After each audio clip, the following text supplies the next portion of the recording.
All right, what is good, everybody? Welcome back to another episode of the Radar. So today we're gonna talk about. Um, you want to go ahead and head it off, Travis? What we're gonna talk about today? Because I forgot See, this already. is this is why we need way better prep time, guys. Like we need more communication, not to put our business out there for the chat, but we'll do better next week, guys. I swear, I promise you guys.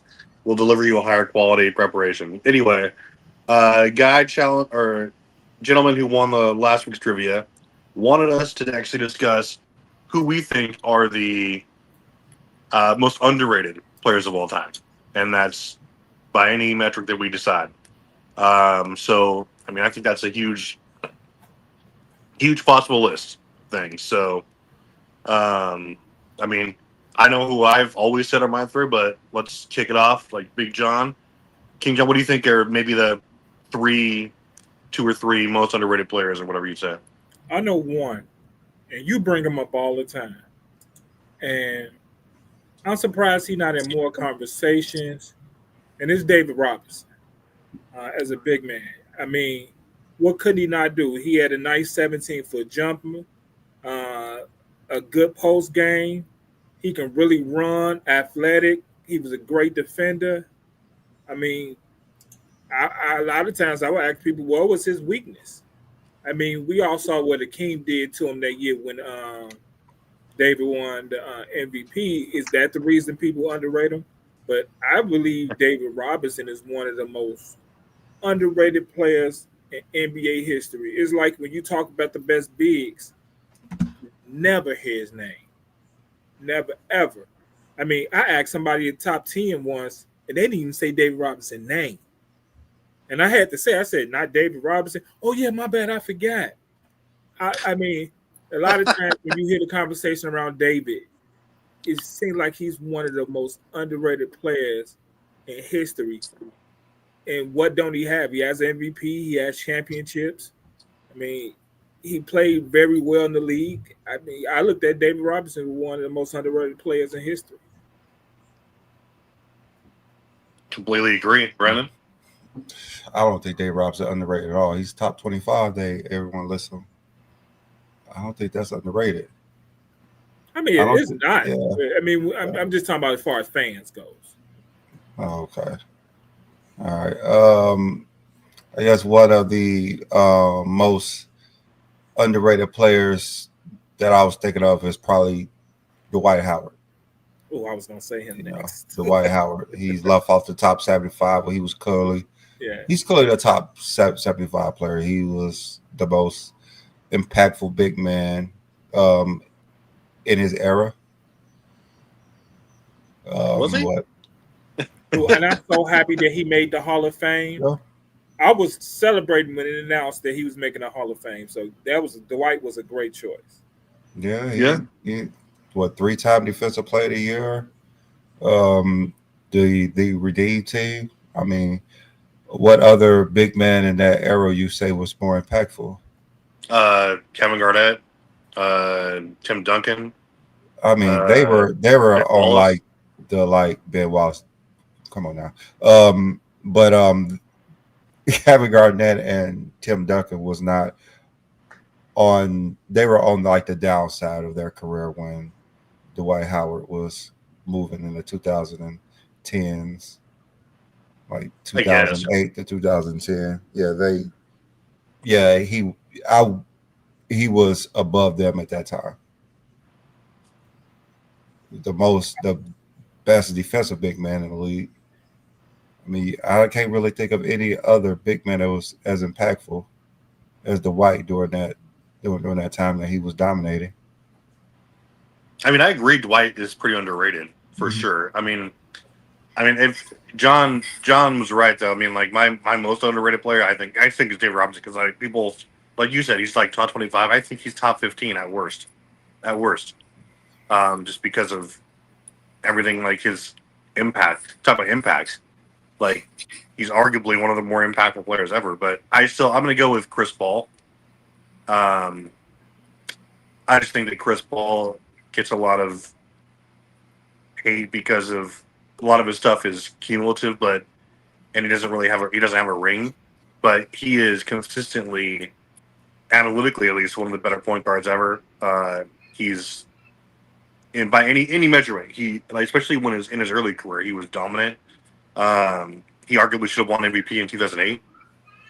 But I think Chris Paul is widely underrated as far as like. Also, shout out to Giannis as being. I think he will go down as one of the more underrated guys because he's not even being like people think he's not even deserving to sniff MVP this year, but he has arguably a better stat line than Shea. What is he like 32, 12, and 6 assists on 60% shooting? It's ridiculous. I mean, but for my money, it's Chris Paul. I mean, maybe John Stockton's in there, Dominique Wilkins. I mean, there's a lot that you could say. I mean, he wasn't never supposed to be the best player on the team. I mean, in the NBA, you know, size matters. He's one of the smaller point guards in the league, and he was so good that it was going to be hard for somebody to be better than Chris Paul on the team. And so Chris Paul is one, and we in the championship. You have to win the championship while you still very good for people to give you your credit. And because he don't have any championships, it hurts his career. And I wish we wasn't in that type of era. We could talk about players like Mitch Richmond was underrated. One of the great guards, 2 guards back in the league, and really score. Was a solid defender. I mean, Mitch Richmond would really give you buckets, and nobody talks about him. I mean, if you look at some of the 2 guards in this area, go back and look at Mitch Richmond game. Y'all play just like Mitch. So it's all about the championships and how people really talk about championships that underrates players who are very good in this league. Yeah. Yeah, no, that's a great point. Yeah, like Mitch Richmond is definitely underrated. That's a pretty good pick. I don't know, Chris Paul. I don't think he's underrated. They list him as like a top 5 point guard. Most people do they? I never see him on these lists. Most people list him as like a top 5. I wouldn't say he's underrated. Yeah. My other pick would be Kevin Johnson. Ooh, yes. Kevin Johnson should definitely be a Hall of Famer. If you look at his stats, he was like 20 and 10 for a few years, and his playoff numbers, his regular season numbers, like the things he were doing, not too many players have done. Like like what he was doing out there on the court. Like I know he made some remarks before.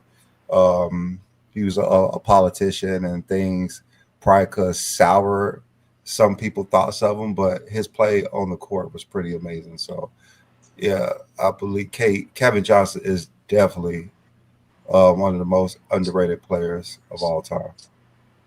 It was one of the reasons Charles Barkley wanted to go to Phoenix is because of Kevin Johnson and the impact he made on the court, and it was he was one of the guys that Charles Barkley told you can't trade to Philadelphia for him to come to Phoenix. So, hey, Kevin Johnson was really that guy. He was that guy. Like, I think Kevin Johnson would give the business today. He was amazing.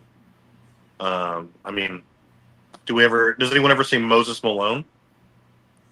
Underrated? Moses Malone? No. How many MVPs you got? 2? I mean, you guys 3? 3. I can't think of a reason why he would be underrated unless you're not putting him in the top 10 of all time. Here's like when I say underrated, like all these people that we're talking about, I think they're the criminal. Like when you hear people rank players or spots, I just think they're criminally or undervalued. It's not to say that people don't think they're great, but like, is Kevin Johnson going to be mentioned among the best, like probably top 20 point guards of all time, or like no, most like? Can you say that? Would someone say David Robinson a top 10 center? I would. I mean, most people say a top 10 center. Most people say Chris Paul is top 10 center. They wouldn't say Dwight Howard. No one would say Kevin Johnson is a top 10 point guard, but his numbers state he is. Yeah. And the one thing about Kevin Johnson, if he was playing today, he wouldn't have to make any adjustments to his game. He could play the same way he did in the era he was playing in. Yeah. But that's the thing about Kevin Johnson. We talk about sometimes when you're moving guys' era, how they will have to adjust their game a little bit. Kevin Johnson could play just the way he did in the era he played in. I mean, he was like the first Ja Morant. Rod Strickland. Yeah. Love me some Rod Strickland. Yes. Ooh. Well, lately he's getting some love because they've been pulling the tapes of him crossing Jordan. That's the only reason he getting some love. That's the only reason he getting love. Naturally. Yeah. Yeah. Hey, Rod Strickland was really one of them guys. He could really handle the ball. He could pass. He was sneaky quick. He would kind of lull you to sleep and then make that quick move. Yeah. Always kept defenses off balance. I love Strickland's game. Yeah, Strickland was amazing. Like he was like he has a few assist records or not records, but he's up there. Like as far as all time assists and assists per game. I was gonna say another guy is underrated, maybe Baron Davis for a while. Yes. I mean, BD was that dude. Yeah. He was that guy. I mean, you can tell injuries really bother his game. I mean, sometimes, injuries play a big part of people's careers, and I wish BD didn't have injuries because he was super athletic. He was super strong, can really shoot the ball, can get to the basket. And he's another guy. If he was playing today, he wouldn't have to adjust his game because he could play exactly the way he did. And see, I feel like there was when the argument is like about the eras and things like that, I feel like, yes, there are more. I mean, top to bottom rosters are more filled out these days, but there were guys like that, like Penny, like Tim, like, Rod Strickland, like Baron Davis, like Mitch Richmond, like, Vashawn Leonard to a degree, like, Kevin Johnson. These guys were spark plugs and they could play in any era because of their talent level. But, I mean, you almost forget about these guys, because they weren't like multi-time champ, but they were still amazing. Definitely. Sometimes you have to have those conversations so these guys won't be forgotten, and just have these conversations and not just stick on a couple of players in the history of the NBA. Hey, I love Sean Elliott. Sean Elliott was one of them guys. He can really play, really underrated. Was a good defender. Could really shoot the ball. Had the two dribble pull up. I love Sean Elliott game, and I was watching that game when he made that shot on the corner with his tippy toes right above the foul line. I was watching that game, and I was going crazy watching that game. Dude, that's when that series and like just that whole Spurs that Spurs team from 2003, like when Sean Elliott was there. And that was a fun team to watch just because of how they played. Like, because you had Prime Duncan, you saw Robinson, you had, Joe Obley Parker just joining, but you had guys like Bruce Bowen and you had Sean Elliott, and you had like other guys in there like Derek Anderson, he was there as well. Oh, yes, like DA, yes, that was a crazy team. I think people forget about that team because there wasn't a bunch of flashy names on it, but those guys were balling. Yeah, another player who's completely underrated is Big Dog Glenn Robinson. Glenn Robinson. Yes. Man. Y'all know I never knew he played his rookie contract and never played another game. Yeah. He played out his rookie contract, and he can really put the ball in a bucket, but he played that rookie contract and didn't play another game. And he was really underrated. I don't know. I don't know what happened. I mean, was it an injury or something where people just didn't like him? No, it had a lot to do with what he did before he came into the NBA. He was demanding that $100 million deal because if you look at his rookie season was better than Grant Hill and Jason Kidd. but they got co-rookie of the year, and Big Dog was clearly had the better season. And if you look like him and Ray Allen just did not get along. So that was something else. Those two did not get along. Yeah, I was gonna say because they played together, right? At Yeah. the Bucks. Yeah. Yeah, like Big Dog was this cool dude. He's like from Gary, so he used to always get us tickets to like come up and see him and everything. So yeah, he was he's a good dude. His son made it to the league, but his jumper was just butter. And what he did in college, averaging 30 points for 2 years straight, man. Yeah. Big Dog really scored. I mean, his name was worth it. Big Dog, ain't nobody ever challenged that name. I mean, he used to bully people. Him and Chris Webber was. I don't know who was a year older, but it may have been Chris Webber was a year older than Big Dog. But I heard their like AAU games were epic, both of them. Man, Oh yeah. I heard their games was epic. But yeah, he's another one who's completely underrated, and he was never going to get the credit of a player that he was. I don't even know he was ever all NBA. I think he was like an all-star twice, but he was so good every year. Put it up 20 plus every year. Just never got recognized for how good of a player he was. And I Yeah. apologize. He did play for Atlanta, Philadelphia, and San Antonio. I didn't know he. I forgot. I knew he might have. I wasn't sure about the San Antonio, but He I like remember him playing for Atlanta and Philadelphia. won a ring there. Yeah, he played with. I remember he played with Atlanta. He was still putting up 20, but Philly, I don't remember ever seeing him play on Philly. But I know his last team, he won the ring, and he retired after that. I don't know if he retired or he got blackballed. It's one of the two, but it was something. It was something. Yeah, it was something about Big Dog that the league did not like. It was his attitude, man. He wasn't going to take any shit. I mean, he didn't even have a bad attitude when he played ball. He didn't get into it with anybody. Yeah, I was like really too young to like. Member. Yeah, I didn't really know about any of the politics like or anything, but I was watching him play, and he was a monster like in his prime. Same thing with I was at the shout out Juwan Howard.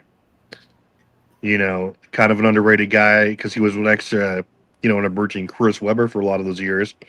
He was another guy who would hold it down. It's pretty reliable. I think he's one of the more underrated forwards ever. Yeah, he went to CVS High School here in Chicago. He got some basketball rims built up over there in the area over there.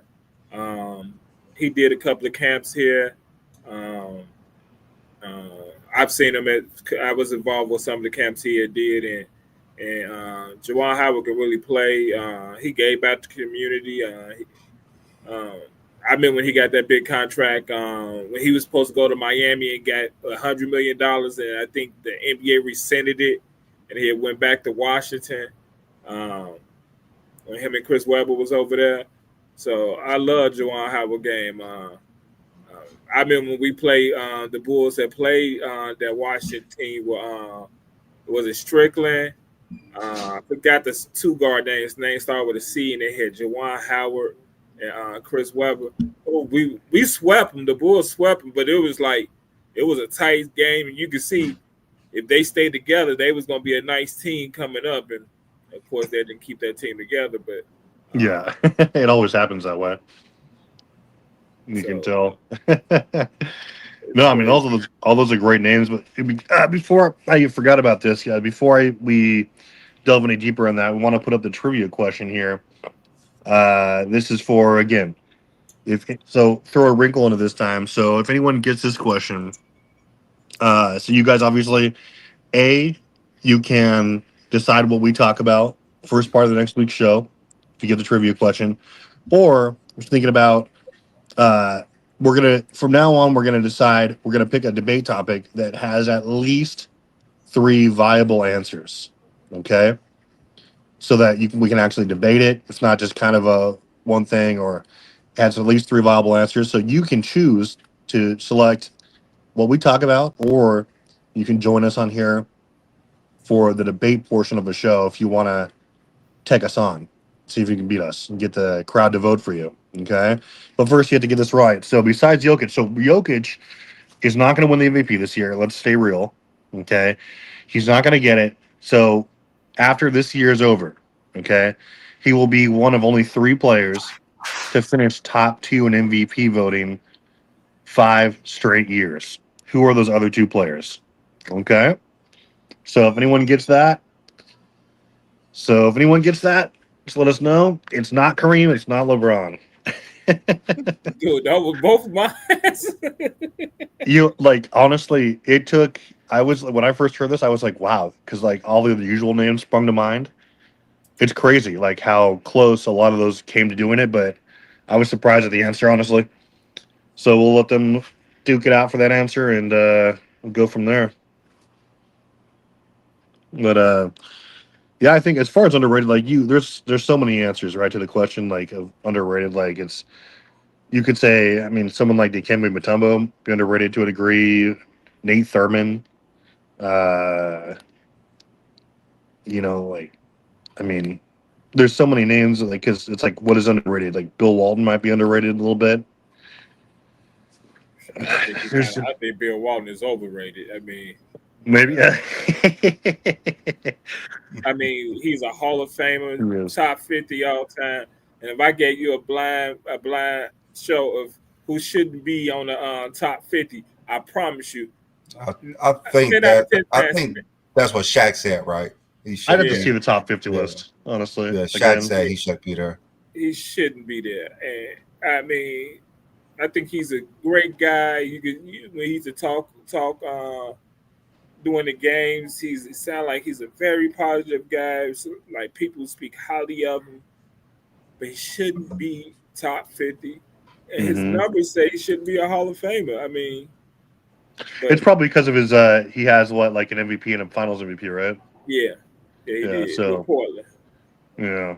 Well, Yeah. I think he should be a Hall of Famer because of what he did in college. College, okay. I'll take Like that. he was I'll great take in that. college, and he's a MVP, Finals MVP, 6 man of the year. Like I think he should be a Hall of Famer. But So that brings us, top I guess, 50 greatest. That's kind of who do we pushing it. think are maybe like the top? Who do we think are maybe like the most overrated players? John segued us into that. Shoot. Hey, hey, talk about the number one guy right there. LeBron, yeah. Let me tell you who he comes up in a lot of conversations. He's another big man, and I might have a bias. So, hey, tell me if I'm wrong. Do you think Patrick Ewing is overrated? I think he is. And you was like you always hear him in the conversation. He's one of the top. It's like, so what did he do? I mean, he had a great college career, and he's gonna come out. He's supposed to be one of them guys. And in the era he came in, why wasn't he that guy? I mean, to me, he has no excuse for not winning the championship. But I mean, he does have excuse. He wasn't good enough. okay, yeah, that's the whole talk. I mean, He wasn't good enough. highly overrated. I mean, well, he did win a championship, didn't he? No, you're right. He got College. he They- lost, but I lost mean- to Houston in '94.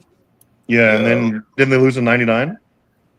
No, he Yeah, was he hurt. lost, He was hurt that year though. He actually played some of the playoffs, but I don't think he played in the finals. Well, I mean, it's tough. Like he was the rookie of the year. He finished top 5 in DPY voting like 8 times, or MVP voting like 8 times. I mean, he was consistent DPY kind of. I mean, I've never seen someone say like he's the GOAT center or anything, but he was putting up numbers. I mean, no one says he's the best center. They just think he's greater than what he was. Yeah. I don't know. I have a hard time saying he's underrated because he was a force on both ends for a good 12 years or so. I mean, I wouldn't put him in the top 5 centers of all time, but I don't think that he's outside the top 10. I believe he's top 10, but I believe they overrate him to make it seem like he could be a top 5 center. Yeah, I mean, I've heard top 5 center and Patrick Ewing in those conversations. So, I mean, I don't think he's a top 5. Maybe he's a top 10. Maybe he's 10. I mean, like who are you going to put over him? I mean, Hakeem. I mean, Shaq, I believe Bill he's Will. top 10. I believe he's top 10. You got Shaq, Hakeem, Kareem, Shaq, Wilt, King, Russell. yeah. You Who at else you 5 got? already. Dave David Robinson. Robinson. That's 6. I mean, Jokic. That's 7. yeah, I guess we have to put Dwight Jokic up. Howard. Jokic. Dwight. They're like on the same wave path, but I would probably I can't I put don't Dwight over know. you, and I I don't can't do know. it. They're like neck and neck to me. He was a So way better scorer than we Dwight have Howard, though. 7. A 3-time defensive player of the year to Patrick Ewing, who never won the defensive player of the year. That's true. But he was just so much better offensively than Dwight Howard ever was. And That's he was why I playing have them great neck and defense. neck. That's why I have them neck and neck. Yeah, I mean, Who did Wells Unsold? Did he win MVP his rookie year? He won multiple titles. I would put him above who? Patrick Ewing. Wes Unseld. What's that on song? Oh, that's fair. Moses Yeah. Malone. Moses Malone. That's 9. So we're at 9. So I said 10. Who is 10? Well, John has Dwight over him, so I that would put him would have outside Dwight 10. over. That would put him outside of 10. So I mean, yeah. I'd have him at 10, but I don't really care enough about him to. Wemby is gonna push him out, but I think so. the guy who would have pushed him out easily keep getting hurt in that Joel Embiid, but Yeah. too. I see durability is part of the equation, though, right? Like, I get it. Some things are in your control, but if it's your pattern, like Anthony Davis, I think AD would be already a top 5 forward ever, right? If he managed to stay in the court. He probably a top 5 power forward. Think so? You think he's top 5 right now? Let me see: Duncan, Garnett, Malone, Barkley. Okay, he may not be top 5. that power forward position is hard, right there. Okay, he may not It's be a top tough 5. position, man. All right, so my most overrated player, I think you guys already know, is Reggie Miller. I think he's just completely overrated. Damn. Who you say? Reggie Miller. Reggie's out here getting destroyed by you I guys. think he's completely overrated. I heard Chris Mullin say, and this was today, that Reggie Miller was one of the first guys to shoot 10 to 12 threes a game. I was like, I don't know. Maybe like once or twice in a year, yeah. but he ran around to shoot like 10 shots total. Yeah, I mean, And flop for free throws. he was Didn't shooting play. long twos. Didn't play no. Twos. Yeah, he didn't play any defense. Didn't grab any That's boards. true. Didn't make any assists. Didn't steal any balls. Didn't block any shots. He ran around and tried to. He stayed in his lane. But the thing with me, Reggie Miller said he averaged 45 points today. What? Yeah. He said if he was playing, he'll average 45 points today. That's no nonsense. ball handling ability. Yeah, I was just about to say he can't handle the ball. He a lower level Klay Thompson That don't play defense. He would not average no 45 today. That's actually a really great comparison. Great comparison there. Nah. You said Klay Thompson is way better.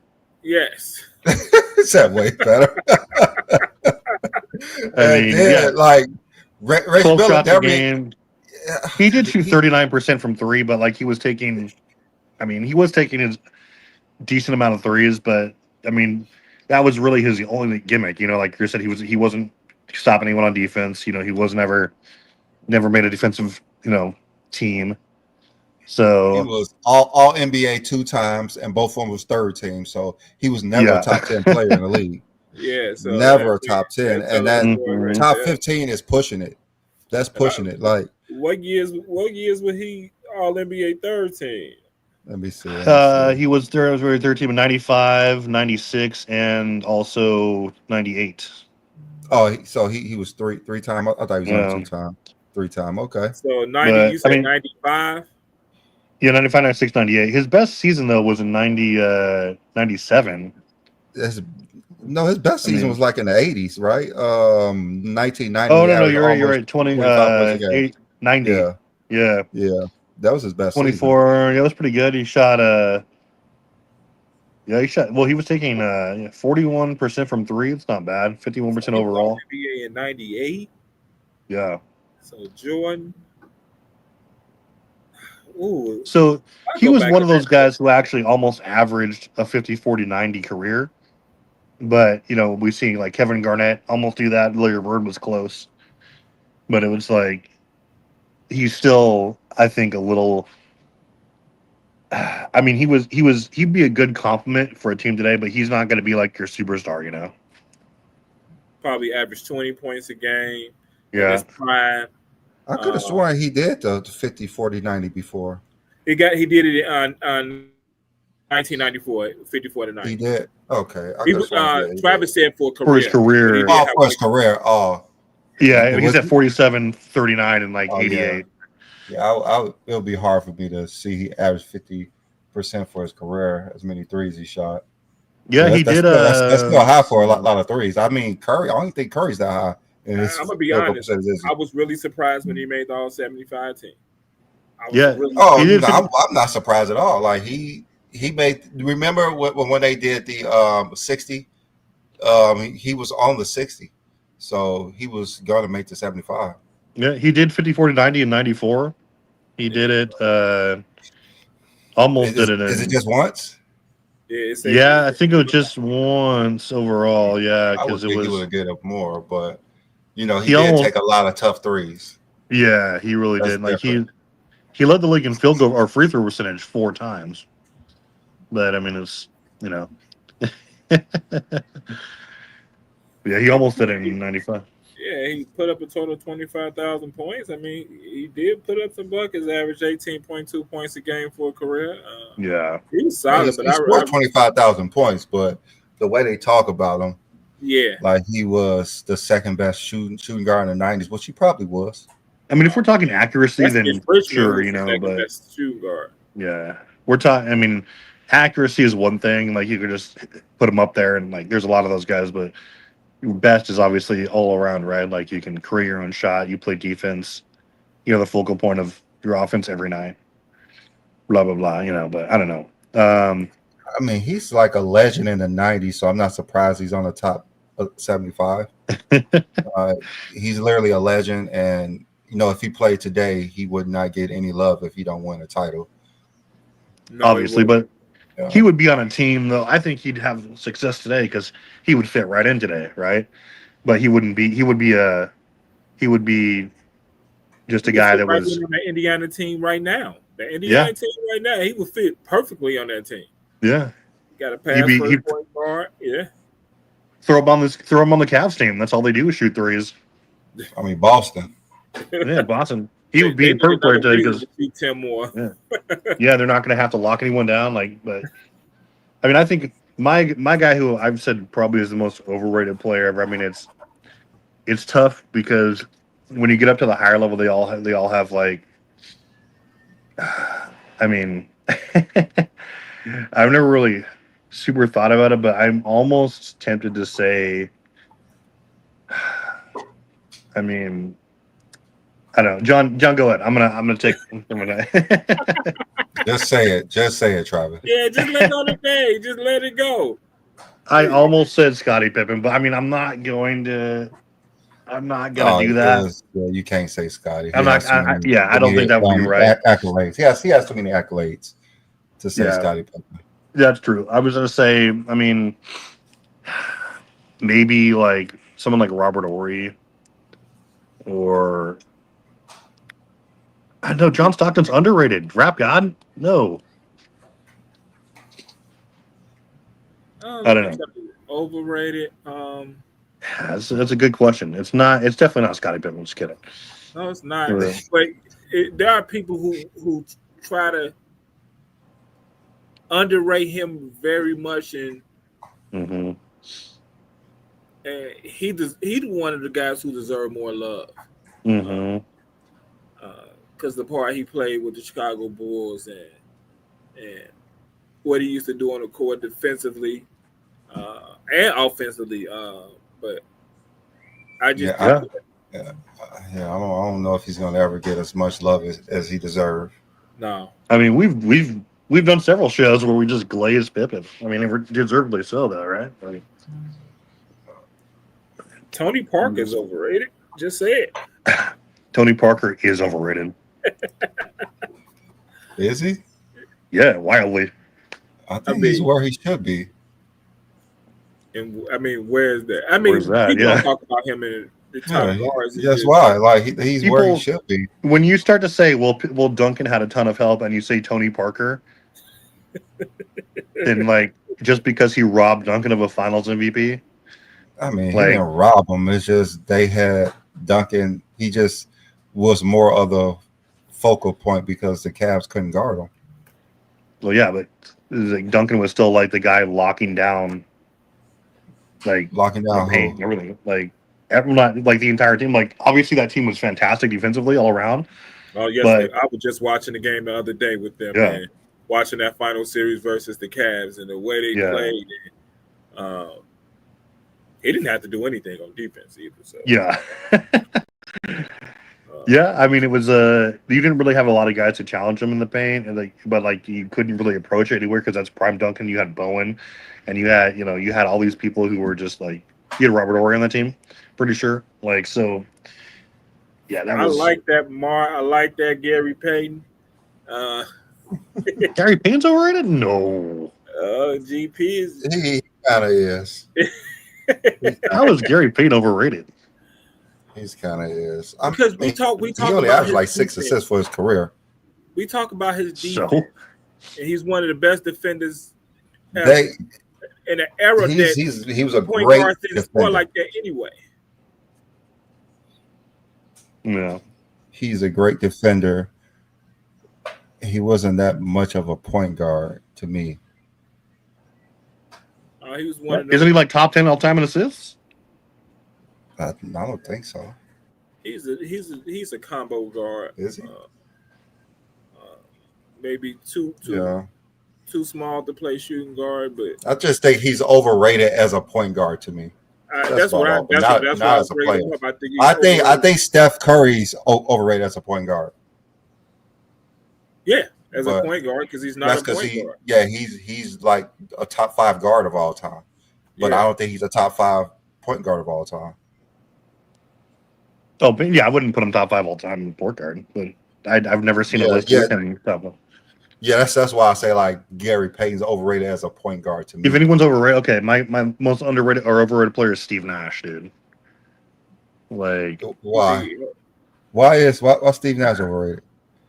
so Nash was, I mean, if you look, he came into a fantastic situation. Not to say like he wasn't skilled and he couldn't pass, but he came into a fantastic situation where the team was created to be exactly the style of play he was. Run and gun, like shoot a lot of threes, they're fast. Nobody played any defense or whatever, but he in no way, shape, or form deserved any of those MVPs. That was insane, especially in 06. 05 you could argue because they turned it around team-wise, and he was like really the only addition to the team. 06, he definitely didn't deserve that. Yeah, But he 05, robbed the shit out of maybe. either LeBron or Kobe. Take your pick. LeBron Jerk. LeBron was second, but it was if those votes would have went to Kobe could have won it, I think. But Yeah, they gave those votes to Nash, and the people who's gonna vote for LeBron voted for LeBron. yeah. I mean, they both put up way better numbers than Nash, and like Kobe was better analytically too, like far better analytically than Nash was. Both of them put up historical numbers at that time. Yeah. Who, LeBron and Kobe? Yeah, Yeah, and Nash was like an average season for a point guard. He was like what, 18 and 10 or 17 and 10? something like that. It was like 17 to 10 something. Yeah, He was just facilitating. It wasn't, and it wasn't like they was first in the West. I don't think. No, he was first in the division, but like the Lakers had maybe like the worst roster of all time next to Kobe Bryant in 06. You know, like it was. Yeah, you had guys like Smush Parker, like Travis Knight, like you like not Travis Knight, but you had like besides Odom, like Kwame he was just Brown basically on that team. yeah, Kwame. Kwame. Yeah, like that was experience. watching the Lakers. Then was horrible because Kobe Bryant was unstoppable, but teams He had to take some of that responsibility though, Kobe Bryant, because he wanted Shaq gone. He wanted to prove he could do it on his own. Yeah, they actually finished third in the West in 2006. Yeah, behind Like Spurs and Mavericks or Spurs and Mavericks. Yep. yeah. I mean, his You think Paul Pierce was his analytical a numbers was little bit not good either. overrated? What you Who? say? You think Paul Pierce was a little overrated? I don't think so. I don't think really he's think. where he should be. I think he's where he should be. Yeah, well, it depends. Again, the word overrated is super subjective, but I don't hear everyone. I've never heard anyone saying Paul Pierce is like He's where I better than don't what he think he should should be. I mean, he Yeah. could play. I'm not. Yeah, Paul Pierce is great. He could play. It just. Who is he? Top 10 small forward? Eesh. Ooh, Let's great let's question. name them. LeBron, Bird, LeBron, Bird, KD, Durant, yeah, Dr. Dr. J, J, Pippen. Pip. Would you guys put Is Kawhi Leonard in there? Dominique there? Dominique's I small would forward? put Dominic in there. Yeah, he's small forward. Dominique. That's six. Um, I don't want to put Kawhi there, but Kawhi belongs there. I mean, he got 2 defensive player of the years and 2 finals. Kawhi MVP. is definitely there. Yeah, He so that's has to be there. He has to be there. That's 7. I think Rick Barry's a small forward, right? Yeah. So that's 8.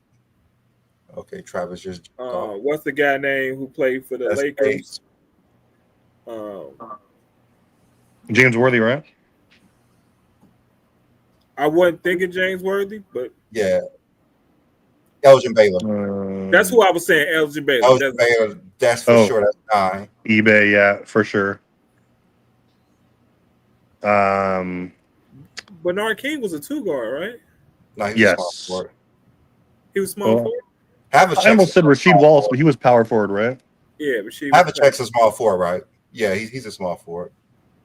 Havlicek? Oh, yeah. So far we at 9. That's 10 if we add Havlicek. Yeah, because it's 10 and Paul Pierce is not. Boss in that Death top says 10. Pierce over Pippen. Maybe offensively, not all around. Yeah, I'll put Pierce over Bernard King for sure. T-Mac is a shooting guard or small? He really was a small forward, but I think they listed him as a shooting guard. David Wilson was shooting guard, but yeah, he was lengthy. Yeah, he was definitely a small forward to me, but yeah, I don't think he's top 10 either. I mean, you have underrated shooting guards or small forwards. You have like Glenn Rice, like LaShawn Leonard, like Jamal Mashburn. Super underrated. Jamal Mashburn used to give Pippen trouble. It was Of probably course. one of the only guys I felt like. Grant Hill. And Grant Hill, yeah. Oh yeah, we didn't name him. Grant Hill up there. Yeah. Detlef Shrimp. I don't know if I put Grant Hill top 10. He didn't have that time long enough to be top 10. Now you saw. I mean, he was here, coming out the was gate here. before that injury. Yeah. Talk about players who could play today. Grant Hill would be up there. Love missing Grant Hill. T-Mac would be up there. Grant Hill will have to work on shooting. That's true. He would. I mean, he had a pretty good mid-range shot, but He would play point guard to me. Hey, Melo's a small forward, and I don't think we didn't even name him. So Melo definitely a top 10. Forgot all about Melo. Yeah, Holy so Paul Pierce isn't a top 10 small forward. Definitely is not. Sorry about it. You can't tell him that. Can't tell him that. It would tell you he a top 10. He said he's better than Wade, so. Oh. Wow. So Paul Pierce believed. I mean, he believed in himself. He believed he good. I mean, He believes he's better than Dwayne Wade? No. Yes, Yeah, he he said it. does. Yes, he does. I mean, them like matchups with like LeBron, you can't tell him anything because he was there. A lot of them games was close, and when LeBron scored 45, he had like 42, 41. Like he was giving them buckets too. He was, but he was also LeBron's bitch. Like, but Pierce, in his mind, he was on the same level as LeBron, so he beat LeBron. That's what he thinks. I know, dude. Give LeBron that 08 team, and they go undefeated. That's different. That's not fair. Without that 08 team, we're not even having this conversation about Paul Pierce. True. He's not top 10 without that. If they would have won in 2010, I mean, there's an argument, but because he would have beat Kobe twice. Yeah, exactly. And without, if he would have got both those Finals MVPs, yeah, it would have been a different story. Yeah, that's very true. He would have been above some players, maybe even Melo. Yeah, I was just about to say maybe we need to have a better conversation about him and Melo if he won. On the flip side, though, imagine if Kobe had three-peated and beat the 08 team. He's top 5 automatically, right? If Kobe, he would have definitely moved past Bird. So he'd have MVPs, 3 Finals MVPs, and had the 3 toughest playoff runs in history, arguably. I mean, I've been doing more homework on Larry Bird ever since Gilbert Arenas did that show, and it was breaking down Larry Bird's playoff career. And I've been doing some homework on Larry Bird because probably need to have a better conversation about Larry Bird and looking into some of his stuff. I've been looking into some of the playoffs games that we really, really need to have conversations about. And his little nickname is like, where you get that nickname from? Because it's like, I don't see it. So I've been doing my homework on Larry Bird lately. So it's legend. It's Larry Legend. So I mean, Larry Bird is a legend. So Larry was one of those few top 10 people whose production in the playoffs actually went down, right? Yeah, that's what I've been catching. Yes. So who are the floor raisers? Like, who went up? Like, Mike's went up, LeBron's went up, Hakeem's went up big time. Who else? Like, I think Kareem's went down. I don't know why people put Hakeem in the top 10. Why wouldn't you? I don't know. I don't want to put him there. I don't think what he did put some top 10 of me. I mean, honestly, that's one I agree to disagree with. Like, I'll but it's like just because our career is wildly different. But I have Curry in my top 10. So sometimes I have a problem with people not naming Duncan in a top 10. I have him in my top 5. Duncan's top 5, yeah. Top 5, yes. And it's like, but a lot of times when you hear conversations, you don't hear people bringing up his name. I never had him. Like, he was like number 10 for like the longest for me. Like, he was like a fringe 10. Like, he could get kicked out at any time until I actually went back and looked at his career. Yeah. And remember what I saw? Just because you're not dominating scoring doesn't mean you are not a great player. Yes, exactly. Yeah. I mean, one of the best ways what you can do, and I did this to Bill Russell. That's why I thought Bill Russell was automatically the GOAT if and when things were equal. But when you look at a player's career, this is exactly why I don't think Ewing's underrated or overrated, is because when you look at like the 2 years before they joined a team and 2 years after, their offensive and defensive impact to those teams, especially if there's not a lot of roster turnover, Duncan's was like the best ever. Like, as far as how they were defensively without him, how they were when he was there, and then immediately what they went when he retired. It was just like they went from like trash, bottom like 3-4 to like 1-2, 1-2-3, 4, 1-1-1, all these years. And it's like, yeah, obviously he's not a one-man team, but Hakeem was the same way. So was Patrick Ewing, as far as at least on defense. But I mean, those are teams that, like, when you have an impact like that and you have like some of the hardware, like Kobe never had that impact on the team. And I'm not saying it was all his fault, but it's one of the reasons I don't have him top 5. Well, San Antonio still recovering from Tim Duncan today. Yeah, exactly. I mean, sometimes I think Kobe was harder to play with guys. And I love Kobe game, and I'm never trying to diminish Kobe's game, but it just seemed like if you just watch the game on the floor and watch, it just seemed like he was harder to play with. Yeah. Guys, and well, he admits that. I mean, so would you guys put Hakeem over Kobe? Definitely. I'm not ready.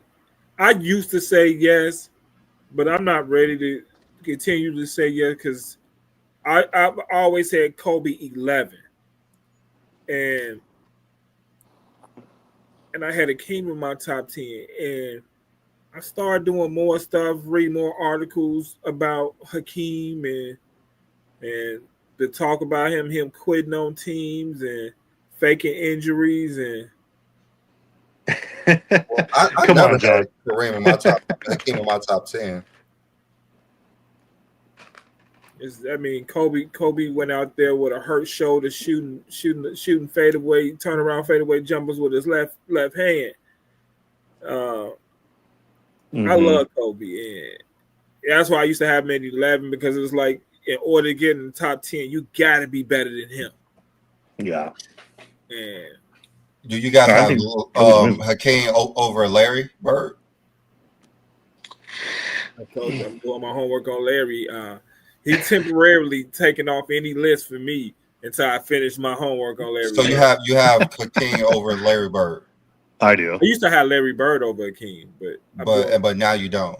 No, I'm taking Larry Bird off my list until I finish my homework on Larry Bird. We got to do some real homework on his playoff performance. Hakeem's career is nowhere near Larry though. I'm looking at the playoff performances. I mean, what are you looking at with Hakeem? He only had like 3 playoff runs that was decent. Well, here's the thing about like when you're looking at like it's like what I said when I look at a player, I'm looking at basically not only just their hardware but Hakeem does have like the MVP, the DPOY. He's analytically amazing as well. And like his impact on his team was almost unsurpassed. Like he won back-to-back DPOY, so you have an MVP. He's consistently finished top 5 in MVP voting and DPOY. He's one of the better playoff racers of all time. Like his regular season average like 21 points a game. He peaked at 26. During the playoffs, he's at like 24. I mean, a lot of those years was when Hakeem was playing on different teams and not in his prime. Oh, I agree completely. But like when you look at his playoff performances and like let me see his prime years. He has 2 finals. A King's speech when you said stop looking at the numbers. You know, numbers are a part of the game. I don't think it's just 100% of what a conversation would be about. But I believe it's a part of having a conversation about certain players. So when you want to look at certain things, when you're watching the game, you know when they score 2 points, that's numbers. Everything they do on the court is a part of something. If he turn over a basketball, it's a turnover. That's a number. So numbers are a part of the game. So when you want to evaluate players, you have to look at the numbers because it's a part of the conversation. So you always got to look at the numbers because it's a part of the conversation. That's facts. And also, like when you look at, if you want to go beyond the numbers, when you watch Hakeem was never went to another team, and was never. Or I'm sorry, he never went to another team when he was in his prime, and like he also never was playing with anyone except like who was never a top 75 player of all time except for a washed Clyde Drexler, right? I mean, and Clyde Drexler washed Barkley, washed Pippen. over 20. I mean, Clyde was still averaging over 20 when he first got there.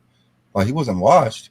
I mean, it wasn't like top 5 MVP Drexler, but I mean, he won. He was all NBA Drexler. And he still, I mean, still. I think you go down. I mean, it's the '90s though. Like they didn't have. It is the '90s. Teams. It was slower and I'm just saying, like they didn't have those type of teams where you have multiple stars on your team. Yeah, sure, but like there were other teams. Because they went from the '80s having multiple stars on the team to the '90s. You can't say he did this with like. Sure, but I mean, there were still teams where you had like guys like 6 or 7 or 8 guys averaging double figures, like the Suns '93. Like 7 people in double figures, all shooting like 36+% from 3. Like same thing with the. But Hakeem made his team better, and like he was maybe you could argue that he had like the 2 of the best playoff runs ever, most difficult ones by SRS with the least help. But I think that's one of his claims to fame. But to me, it's just how great defensively he was, and like how that showed. He was a lot like Duncan, and I think he's maybe a 2nd or 3rd best defender of all time next to Bill and Duncan. Travis, I think you should put your question up again because I ain't seen no one answer that question. I'm looking at it. I think my chat's frozen because I'm on my stupid phone. But yeah, if you guys want to put it up, I haven't seen it either. I'm going to put it back up. So guys, remember, we're in the chat. And here's what I'll do, guys. I'm going to put the answer in our group chat because I think my chat's frozen. I haven't even looked at it, but I could figure the 2 guys that I'm thinking about that I would think should have done it. I'm gonna put it in a private chat.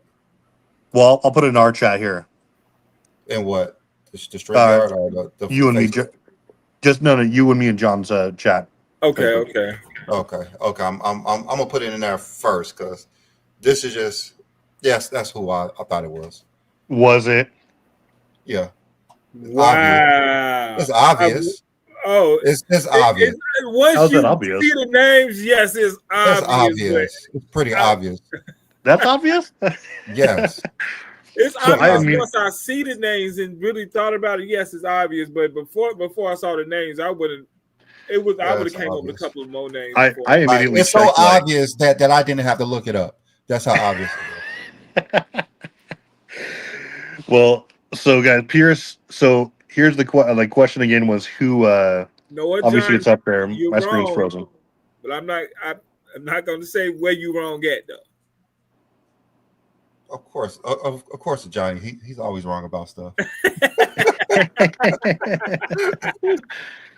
Well, and here's a bonus one just in case. Obviously, who are the only two? This is for maybe you guys. Who are the only two players to finish top 5 in MVP and DPOY voting at least 6 times? 6. Tim Duncan.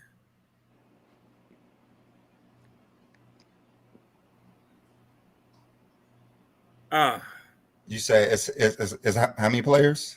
There's only 2 players who've done it at least Only 6 2 times or players. more. DPOY and what else? MVP and said DPOY same season. Finish top 5. Yeah, and MVP and Okay. DPOY voting the same season. I know one. Is Tim on? I'm all. Tim is 1. Okay. Well, Jordan the other one, ain't it? Yeah, that's correct. Yeah, I mean, yeah. Easy. Go. Anthony Edwards said I'm the MVP. Dang it, Edwards, yeah. Not even of your own team. Who Anthony Edwards? Oh, Wimmy is now. I would just say since they traded. Yeah, what am I talking about? I think they made that trade because of Cat's contract. Yeah. I think mean, that was I'm starting to think it's all about the contracts. yeah, that's Like what the Luka. NBA Like, did you hear what Mark Cuban said when he said that he lost money 21 out of 23 years that he owned the team, and he didn't want his kids having to deal with that, so that's why he sold the team. So obviously they didn't have money to pay Luka. So my thing is, why are these owners like forcing like these deals in the collective bargaining agreement? Because it's supposed to be what the owners want. If they're not able to make a profit, why are they changing things up so much? because they hurt the profit. Yeah, like I don't understand it. Like I know they will say Luka was this, Luka was that, but when you have to pay him $500 million and you're losing money every year, and you're going to go in the luxury tax to pay even more if you try to get some help, man. Yeah, and I mean that's why it's such a dream to have like a team like the Cavs who have like what are they paying for when you have like some of the lowest I got to look up the exact, but when you have a team that you're not overpaying, but they suddenly just get better, right, out of nowhere. And those are the best situation where you pay them early before they get better. Yeah, and then you have underpay them a little bit. Then they become all stars and great players. And like you have Garland, easily an all-star. You have maybe the most underrated star in the game today, and Donovan Mitchell. Then you have the GPOY guy, Evan Mobley. I love Evan Mobley. Jared Allen. I mean, Mobley guy. Yeah, I mean that's just a dream, right? And then you have a coach who's probably you're not paying him that much, but he's gonna win Coach of the Year undoubtedly. Adrian Knight was saying that's why he sold the Hornets and made a profit. Like, at this point, I used to say Jordan quit on the Hornets, but he probably had to sell that team. He probably was bleeding money out. Yeah, I mean, if you have 2 international superstars, Dirk and Luka, and you losing money every year. But how much did the Celtics sell for? $7 billion? Yeah, $7 billion. Damn. Somebody ain't losing some money. I don't know. I mean, I think we want to see their books, right? Like I Some of mean, these big market teams probably ain't looking at these other teams the same way. I mean, those like Dallas is a pretty big market. I mean, they had 2 international superstars, and he's losing money with them. Well, it's all about merchandise and like tickets, right? I mean, mainly merchandise, right? I would assume. You got 2 international superstars. You should be able to sell a lot of Yeah. things. That's Yeah. why I never understood why these teams were passing on Bronny. Like I would have picked Bronny in the top 5. Yeah, he should have won in the first round. I would have picked him in the top 5. Like I don't understand why not. Like he's a cash cow. Yeah, He's a cash cow, but at the same time, here's like what they were thinking. I mean, I know you know what they were thinking. Like they were thinking, oh, we're gonna get media backlash if we do this. Yeah, they're. I mean, stop worrying it's about either the media stuff or the LeBron stuff. Like, if I have a business and I know bringing in a product is going to make me a lot of money, but some people don't think it's a good product, I wouldn't give a rat's ass. I'm in it about the money. Like the owners should be worried about their pockets, about making a profit. And Bronny, the Lakers gave him a 4-year, $7 million deal. He's already paid for his contract. The first 24 hours. The first 24 hours. Yes. His G League games are sold out. Yes. Yes. Think about that. His G League games are sold out. Of his G League games, they upped the ticket prices. Yeah. I don't care if Bronny couldn't dribble a ball, he would be a lottery pick for my team. I wouldn't give a rat's ass. Like they're picking all these international players that they don't even know if they could play basketball. Right. Yeah. All this attention he getting. Come on, man. You need to bring that. Hey, he should have been a lottery pick, and he would have if he doesn't have the heart issue. He would have been a lottery. Man, pick. if he would have came out out of high school, he would have been a lottery pick. They was up there, but still, I mean, how stupid can you be? It just didn't make sense to me when no one was drafted him. Like how is this? How do you not want to make a profit? How do you not want money? You're supposed to be an owner. If you want to disagree that he should have went in the first round, trust me, you ain't paying attention who went in the first round of guys and recognize what they did previously coming into the NBA. I mean, we got a couple of guys who averaged less points than Bronny, who was picked in the top 5. But I'm not going to tell you your names because I want you to start doing the homework on the guys who were picked in the lottery. I mean, it's like 2 or 3 guys every year that works out in the first round. Maybe 2 or 3. So, yeah, I mean, you got to take a chance. You have to help develop these guys. All of them have to be developed. I mean, what guys this year? And who's the number one is pick working name? out? Who's the number one pick name? The one that went to Washington came from. I mean, nobody know these guys. The only rookie they know is the Lakers rookies. I mean, you have what? You have Castle. I like his game. He went to San Antonio. Pretty good. I mean, like not too many people pay attention though. I've for whatever reason, I'm just like, it's weird here in Hawaii. Like, there's a lot of Memphis games that are played. Memphis. I don't know why. Like it was always Lakers games when I was there. Yeah, like, so I've seen. Well, there's Lakers and Memphis games here, but like I've watched some of like Zach Edey.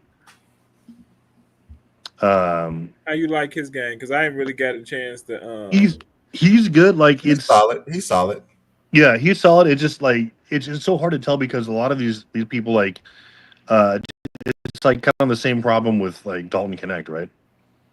Like you wish they would get more minutes, more time, but I get why it's not the ways. But I've liked what I've seen. But at the same time, John's right. I haven't really sat down and been like, okay, I'm gonna do a huge scouting party and put together a bunch of film for these guys and give my opinion. It's just kidding what you catch here and there. But I mean, I'll tell you this: everybody in this draft needs to send Bronny James a thank you card because nobody paid them no attention this year. So if they haven't done anything, nobody knows because the whole talk is about the 55th pick in the draft. It's the whole conversation, and it came too much, and Bronny has covered up a lot of things for a lot of players, and you see the potential is coming out. I don't think we even should even be having a real conversation about him until his third year, because I think it's going to probably be his breakout year. Yeah. No, for sure. I mean, who else? I mean, yeah, it's just like, because I've had real conversations about people telling me Bronny shouldn't be drafted in his draft. I said, one, he would have been a Laker regardless if he drafted or not. So he was going to be in the NBA. But yeah, I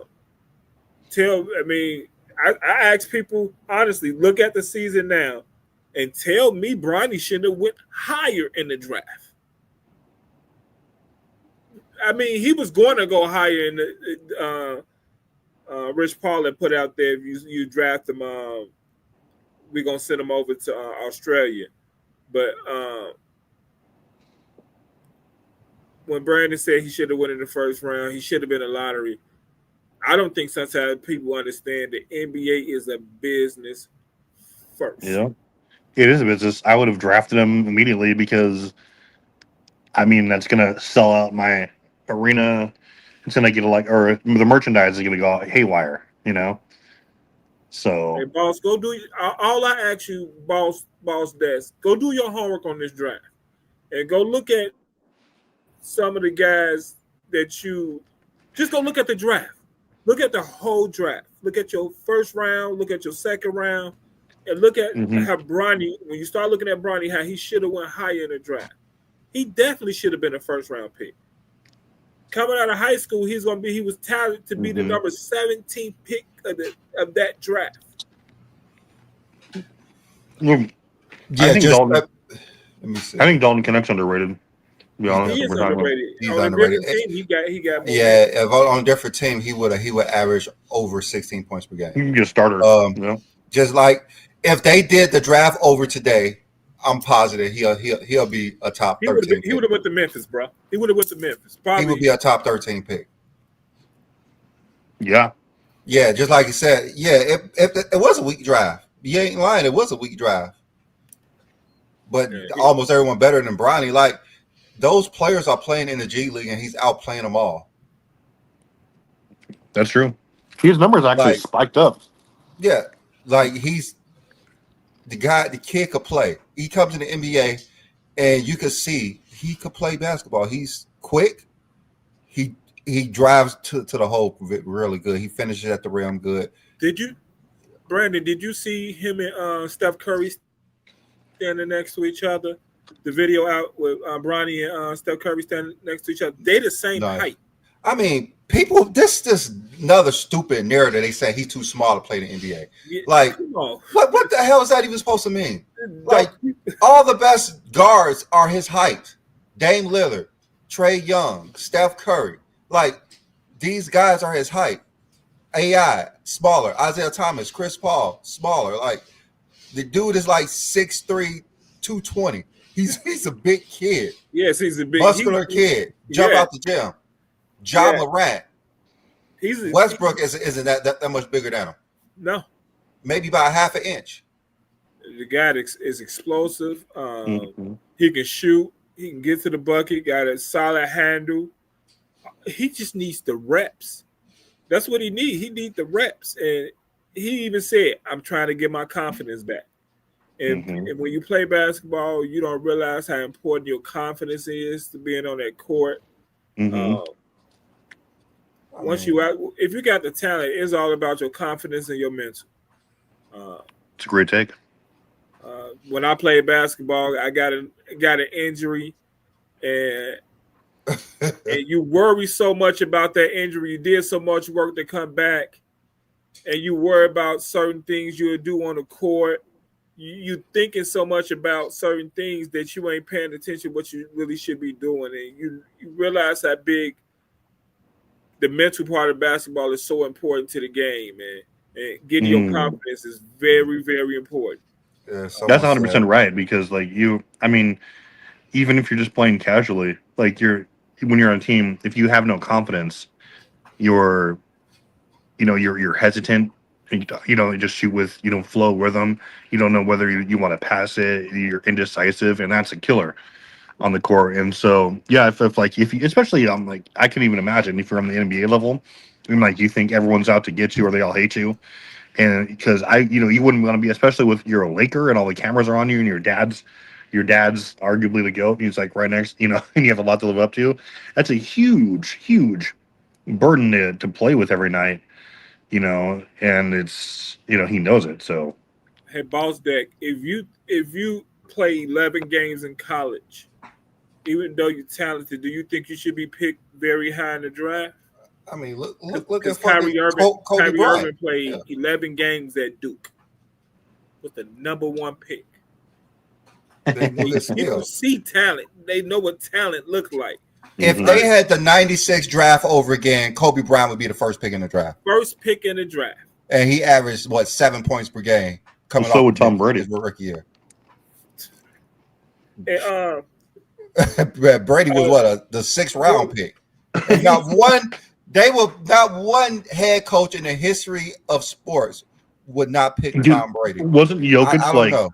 like 100 or like He 68 was like or something? he was like a 50th pick too. Yeah. I think he was top 40. I think he was in the 40s. Him and Gilbert Arenas was in the 40s in the second round. Yeah.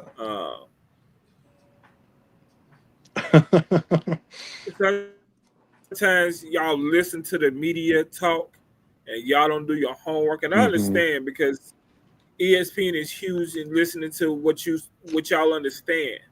And you personally ain't doing the homework. Most of these people you hear on ESPN is getting their information from somebody else. They not even doing their homework on it either. Facts. Dude, So, have you listened to these guys? I mean, obviously when you're just a casual. I be giving y'all the information on First Take because I watched First Take. And Johnny said he don't even watch that stuff. I listen to it because you'll catch a couple of gems in there every once in a while. That's facts. But I mean, when you actually just like sit down, like obviously, let's just say like if we were just casuals and working a 9 to 5 or whatever, and we had it on the background, whatever. But we're all here. We talk basketball every single week. We get down to the nitty gritty, and if we sit down and like we pay attention to what these clowns are saying now, it's just they don't come from a place of depth or context. They just come from, they say whatever they think their followers, their casual followers want to hear. And it's all narrative based. Like they'll just be like, hey, fuck Bronny because he shouldn't be. They don't talk the actual game. They don't talk X's and O's. They're not talking, they're not going to. And Bron was actually right when he was like, because when he went on Pat McAfee, I watched an interview and he was like, hey, keep it. He's like, no, they can criticize our game and players all they want, but keep it to the game. Criticize the game. It's their job. I have no problem with that. And I was like, I was in agreement with him. But they don't do that. They make it personal. They talk narratives. They're Nick Wrights all of the time. They're Nick Wrights. They're Shannon Sharp. Like there are people who are just Stephen A. Smith. They only talk about superficial narratives. They're not really actually basketball aficionados. And I think a lot of their fan base is waking up to that. their fan base is huge in their conversations because when you out here, when you're on social media and you're debating people about the conversation, I always tell them, I know exactly what you're going to say because I watch First Take. So I know exactly what you're going to say. Yep. I don't watch them shows. So you tell me you don't watch the shows, but you sure repeating everything they say. It's like, where did you get your information from if you're not watching some of these shows? Yeah. Because you have to get it from somewhere. Mm-hmm. I mean, Stephen A. Smith said LeBron got shut down by Jason Terry and J.J. Burrell. Like, that's the narrative that they have go around that those two dudes actually shut down LeBron. Yeah. I mean, you have all these narratives going around. Like, you have that one. Like, people say you can't be the GOAT because you're 4-6, but they don't even know what that really means. They just see a number. So it's just like Jordan 6-0, 9 all defensive first teams. That's what they all use. Yeah, I mean it's just superficial. Every argument, like you can argue correctly for whatever player you want, but when you only use things that are easily debunked, or even worse, you have to tear down another player to prop one up, that's when you get into garbage territory. And like that's what unfortunately all these people love is an echo chamber. They hate one player and they gravitate towards people who also hate them or whatever. They're not unbiased and intelligent enough to kind of set it aside and just enjoy the game and have a belief system that doesn't involve trashing players. Yeah, that's like Adrian. That's the reason. Like they say a whole bunch of ridiculous stuff, and everyone repeats what they say because it's the most popular show. Yep, I exactly. mean, just Adrian like they Knight. repeat what everything Skip said because he's the most popular I hate voice on the Skip so media. much. Like that doesn't mean that what they're saying is gold. No, it's trash. Yeah, That's what you yeah. literally heard him like Skip Bayless sit there and debate with Stephen A. Smith or Uncle, and he's like they start saying that he's like all I know is 6-0, 6-0. That's it. He They was always like, say the but he same says stuff. it with Everybody such says. conviction. It's just Yeah. like you can still hear the people bleeding. Oh yeah, it's not. Or with LeBron, it's like 50,000 more. There's so many more ways to argue that they're the GOAT. It just but they're not. They don't want to invest that time because they know they don't need to. That's just disappointing.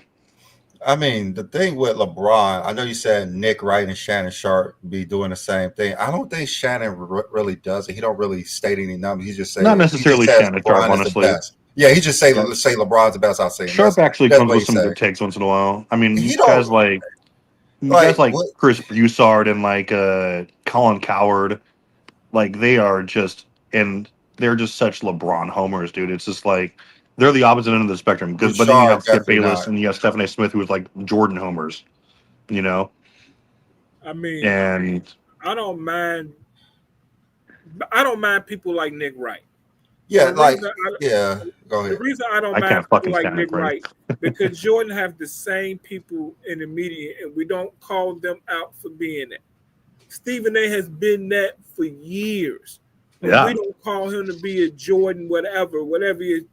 Jordan is texting Stephen A. on air, on air. Yeah. But dude, I the thing cannot about stand. the thing about Nick Wright is that LeBron has so many things in his armor that he could use. That's the problem. And Nick Wright repeats those things. Like Yeah. there's no debating what Nick Wright is saying when LeBron's the only player to do that. Like that's the only thing with Nick Wright. And he does like with like Patrick Mahomes, he goes too damn Yeah. overboard with Patrick Mahomes. Like he needs Yes. to like give that shit up with Patrick Mahomes. Like he's the best quarterback I ever seen, but you cannot say he's gonna be better than Tom Brady. Like it's just not gonna happen. Tom Brady got Yeah, everything. yeah. I mean, here's the thing though. It's like you can but also like it's the same thing. Like there's no depth to what he says. Like he'll be like, oh, he'll 50,000 points or he's top 10 in the. Okay, cool. That doesn't make you the GOAT. Or I mean, show me your criteria, Nick. Right. The same thing with like someone saying, oh, Jordan's the GOAT because he's 6-0 or he has the highest scoring average of all time. Like those things in themselves are not good enough to I mean, make you with the GOAT. LeBron, he has so many things. It's not like Jordan. You can say like 4 things. He says like 20 to 50 things for LeBron James, and that's just different. I've never seen him say 50 things for LeBron. I mean, he said he's pulling up a lot of things all the I time with posted LeBron. a lot of stuff on Yeah, Nick Wright, and he pulls up a lot of breaks down things. a lot of stuff. Yeah, he brings up like there's so many things LeBron got. You don't even have to know what he got. You don't have to write them down. You know he has a lot. He has a lot more than everyone else. That's why it's hard to say, oh, he's just saying this because he's LeBron. No, LeBron's first. The great first in this, first in this, first in this, first in this, first in this. And when they go to Jordan, it's the same narrative all the time. He never lost in the 90s, which is false. He has 9 defensive all NBA first teams. He's tied with like 4 other people. He averaged the most points per game. Like they don't really have as many things that Jordan is number 1 in, but they list like all these things that he has. But when you do that for LeBron, they're listing things that LeBron is number 1 in. Well, I mean, yeah, let's say LeBron number 1 in points and All-Star games and All NBA teams, right? Yeah. Okay, so I mean, there's various scoring records or things like that each and every player can divulge, but obviously the main thing, the big accolades are what really counts, what really matter. And so, I mean, at least to me, like I could say, like I always make the case for Jordan at obviously he has the 6 Finals MVPs, he has the 5 regular season MVPs, he has 11 total MVPs. Nobody else has that. Nobody else is close to that. He has the 9. He's tied for first with 2 other people, right? For first team all defense selections. He's second across the board analytically to Joker. Okay, and so I mean when you Like I combine, said, that's more things that they be saying that Jordan. I think is Jordan not has gonna one win. record that's never going to be broken. yeah. And, And with and Jordan, I think the case is he has, in my opinion, the most balanced resume as far as major things, right? Obviously, with LeBron, you can say, yeah, the All NBA teams and his continued excellence and consistency. But I mean, you're disregarding things like legitimate holes. Like I don't count his finals losses because obviously there's match context to that, and just making the finals is huge. But he has 8 total MVPs, right? So that's still 3 less than Jordan. It's tied with Kareem. So I mean, it's the MVPs are huge, but I mean, obviously, what you did on the court is impact. I would say, I mean, analytically is I'd say a little bit less than Jordan, but it really depends on how are you making LeBron the GOAT? You're making him the GOAT by saying he's the You most know, consistent player of all time. I don't have a problem with that. I mean, also the things you're saying, what Nick Wright, like, I don't think you heard Nick Wright explain why LeBron's a GOAT. That's why you only said 3 things. LeBron, I mean, he literally breaks down a ton of things. Like, just like we do, we break down a ton of things. He doesn't say, oh, he has the most All NBA team, the most scoring, the most points. Like, he does everything. Like, he's the first, he's the only player to do this, the only player to do that. He's the only player to do that. Like, there's so many things that LeBron's the only player to do that is you can't even list them all because there's so many. he basically. Well, no, I know what you're talking about though. You're talking about like the youngest to do this, the young, things like that, or the only player to have this sort of combination of stats. There's a ton of those that LeBron has, but I mean, that doesn't really factor into the final picture, though, right? What you think mean? it's Doesn't all factor a part of the final picture. Doesn't It's all part of the factor picture, into but I mean, being to do things that no one's done before. When I he mean, has so many things more than everybody, like 10 times more than everybody. What he's done. so for example, let's say you were talking about like the player of the month, right? He destroys people in that, right? He has like 40 right now, 40 player of the 40, months, yeah, he has a lot of those and player of the weeks. but he only has the 4 MVPs. Only 4 MVPs. Well, I would say only 4 MVPs, right? But like, so that means that the vast majority of those years you weren't the most consistent player, or at least according to the voters, right? That's the only. So he wasn't voted MVP. Just get it out. He wasn't voted MVP. Not that he wasn't the best. Like you're saying, like majority of years he wasn't the best player. No, majority of years he was the best player. They just didn't vote him MVP. Just like defensive player of the year, he was the best defensive player of the league. They just didn't vote That's him an opinion. defensive player of the year. They Like I just said didn't about vote him. They just Jordan should have 8 vote him. MVPs. Jordan was. I said he should have at least 7. Yeah. Well, I mean, I'm not Like saying he that wasn't LeBron, voted. Yeah, and I'm like not saying only that 4. LeBron did not get robbed. Like I said, like I think that he probably should have won it in 2018. I mean that's just off the top, right? Should have won the We second already talked about second 2006. one. Yeah. When Nash got his second one, LeBron Yeah, had 6. I really think it was Kobe though. I'll never get off was that. not Kobe. I mean, Kobe didn't finish second, so it's kind of hard to say Kobe. I mean, I'm just looking at. I don't care what the voters said. I'm carrying out like what I saw. I mean, now you don't care what the voters say. Like you got to make up your mind, Travis. You got to make up. First, you say he has this, but he wasn't. He only got 4 MVPs because he wasn't this and that those other years. Like make up your mind. No, I'm saying like so. Make up your Kobe mind. led the league in scoring. He had a historic year from the scoring perspective. He was first team all defense. He led the worst squad in the league to a playoff berth in the toughest conference. It's just, I mean, to me, it's like, would they have even sniffed 20 wins without Kobe that year? It's tough to say. But obviously, he wasn't like a top seed or anything. But I mean, that's the argument for LeBron as well. I mean, that's the argument for like LeBron James. The like NBA his was team still went 9 recovering 20 from games because Kobe we saw from that they could. 2004. So yeah, for sure. And yes, take upon. I know Kobe is top 10 in win shares all time, but dude, look at the top like 10 players who lead in win shares all time. They all played for more than 17 years, except for Michael Jordan. It's a cumulative stat. Those things do not impress me. I mean, That sounds like a Jordan problem. Like he couldn't play longer. He couldn't be as dominant. Like when you talk about greatness, you're not talking about greatness as like a short period of time. You're talking about for a no, long you're period of talking time. about Yeah, circumstance. You're great. talking about circumstance. Yeah, Look at in Kareem. Look at circumstances, Kareem. Jordan couldn't do it for a Kareem's longer period last of time. dominant year was like in '82, right? But he still won like 4 more rings after that. He wasn't the best player on all but like what 2 of his rings. Okay, and that's another reason why LeBron's greater than Kareem Abdul-Jabbar. I agree That's another completely. reason. That's why I have him. That's exactly why I have him over Kareem because he has 2 more Finals MVPs. Yeah, I mean that's also another reason why LeBron's over Jordan because he was dominant twice as long as Jordan was. I mean, that's a great argument for LeBron. On I have no problem with consistency. It's a part. It's a I have part no of his. problem with that. It's a part I of his mean, resume. His dominance. It yeah, is. yeah. It's a At this very point, good part like of his run. LeBron is doubling up what Jordan did. He is, which is to me, it gets harder and harder to not say LeBron's the GOAT because, especially when you look at his play, hasn't really dipped off ever to the point, even defensively. I mean, obviously it's nowhere near where it was, but he's not like a liability, and like it's not his overall play hasn't dipped to the point where you're like, okay, he's definitively fallen out. Oh, he's pulling a Vince Carter, or he's pulling a Kobe, or even a Mike. Like it's still to a level where you're arguably the best player in your team every single year. You're a top 10 player in the league every single year, and to me, that's obviously that goes beyond accolades. It has never ever been done, and I don't care what era you're in or whatever they want to say. That's insanely to me. That blows away. I don't care what he was the youngest of doing. I don't care what combination he has.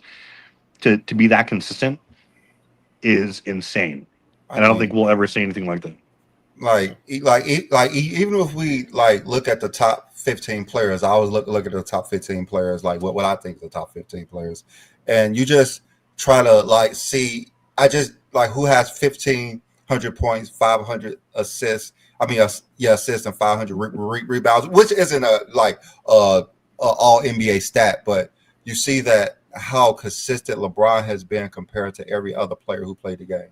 Like he does more than just score. If we go to like 2,000 points with the same thing, LeBron has more than all of like what LeBron has done in basketball game is crazy because he's such an all-around player, and that they're trying to not give him as much credit because he's playing for so long. Like if he's doing this more than all of those players combined, from 2 to 15 combined, how can you say what he's doing is longevity? And like it's just stats. You want to just talk about stats. But once we say somebody has more rings than Michael Jordan, you're going to bring up stats. That's all you're going to bring up. So when we do it to LeBron, is a whole different thing. Like, yeah, he only has stats, but he has the winning to go along with it. He has for years to go along with it. Like, it just baffles me how someone could sit so high on everything and they just say it's longevity. Like they take what LeBron has been doing from year 20 to 22 and they sum him up as his whole career. Well, the whole longevity thing, I think, is, I mean, out the window because obviously we all know that the average length of a career is what, like 4 years.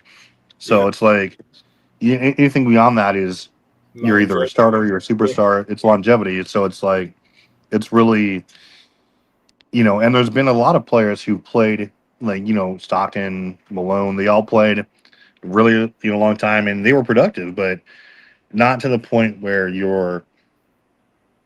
And even with Jordan, even if we just condense his best years, there were like 11 goat seasons basically where he was amazing. Like LeBron has basically doubled that or has doubled that. Yeah, it's doubled right there.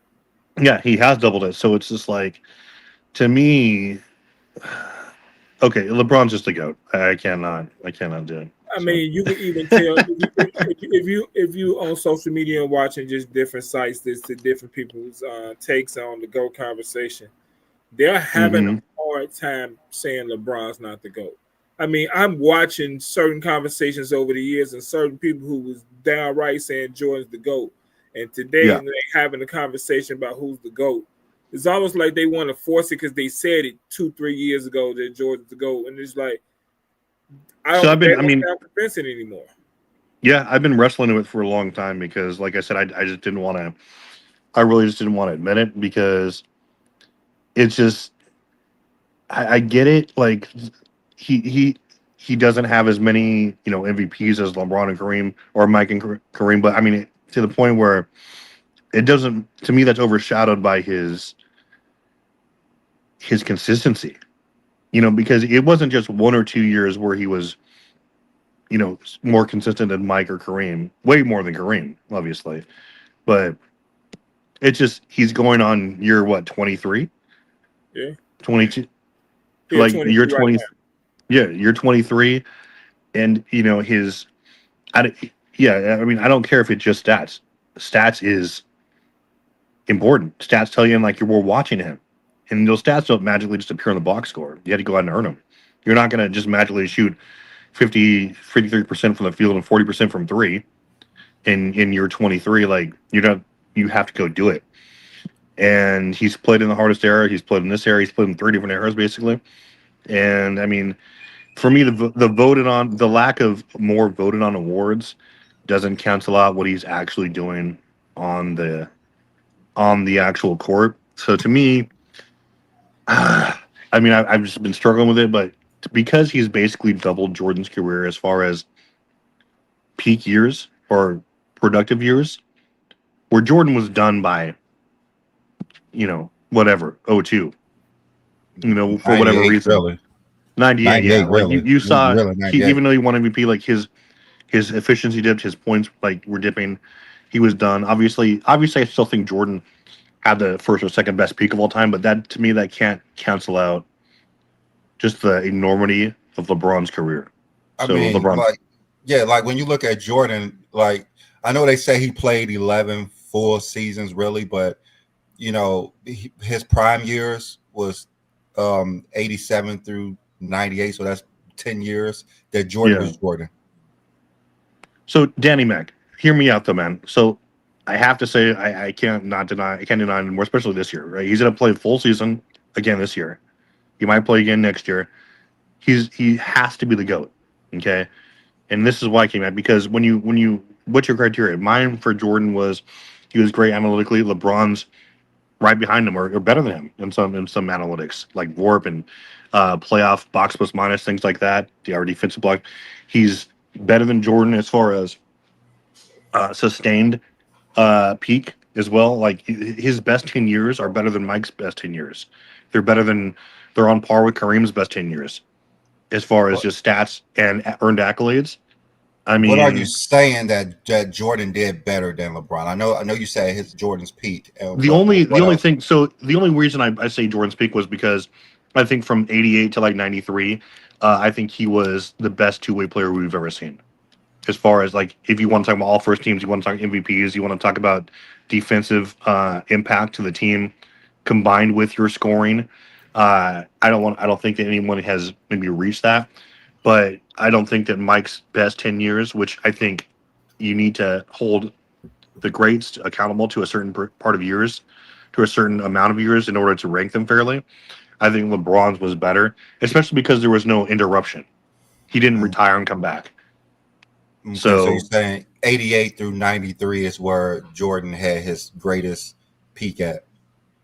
when you look at it, I mean, Yeah. especially when you look at PER and like what he was doing, like he was wildly efficient. He was leading the league in scoring. He was arguably a top 10 defender in the league, top five.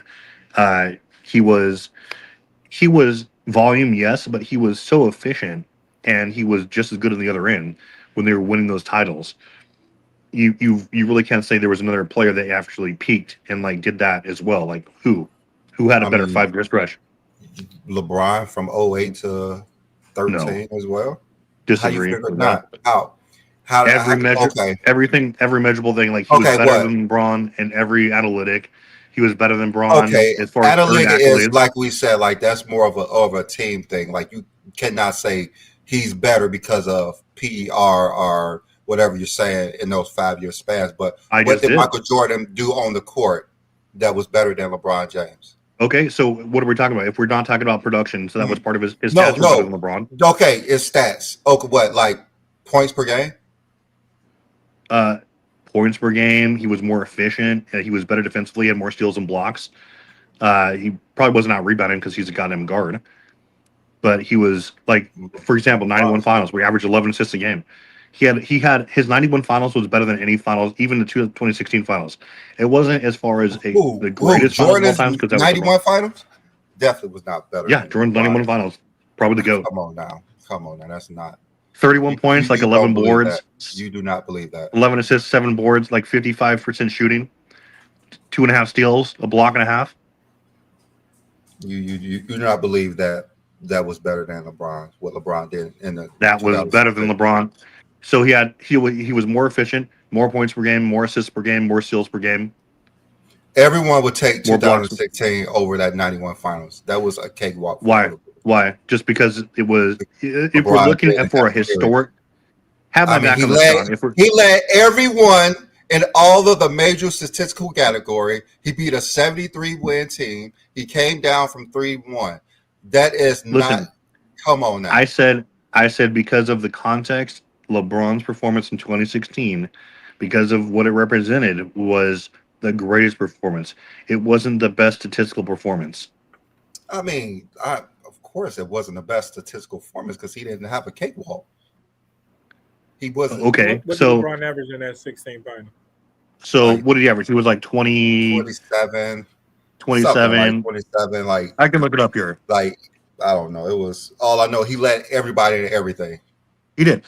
Check this out, John. So let me put this up here and just to get John's opinion, and we'll move on because Brandon's just nitpicking at this point. I already admitted LeBron's nitpicking. I'm not nitpicking. I'm just saying. What else do you want from me? I said that Jordan had a better peak, but LeBron's the GOAT. I'm just saying. You said that performance was bad. I'll just ask you, like, why do you think Jordan's peak was? Because I don't think it is. But that 91 finals. A peak to me includes all the things. A peak to me includes multiple things. So that's where he won a majority of his first team all defense selections, his MVPs, his steals titles. Like he was super efficient. Like during that point, there wasn't a more and like he was well above average in rebounds and assists too. Like especially for his position all time. Like what else do you want from like especially a guard? But here, John, here's a question for you. So LeBron during that series averaged 29 points a game, 11 boards, 9 assists, 2.5 blocks, or 2.5 steals, 2.5 blocks on 49% shooting. Okay, so 29, 11, 9, insane. 2-2. Okay, and then we have, so that's one stat line. Okay, let's see here. I should have this written down and memorized already. I do it so often. So we're putting that up right against Jordan had. Let's reload here. So Jordan had 31 points, 11 assists. Man, I got to get my computer back. So, I got to give you a new 7 dimes, and what was that field goal percentage? Hold on, I'm loading up from.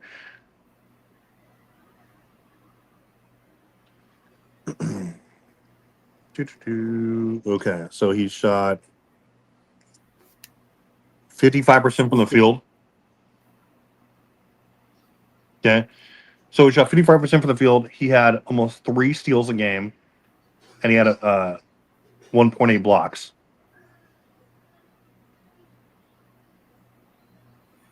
I understand Brandon's argument. I mean, LeBron. The main thing is LeBron led both teams in every statistical category.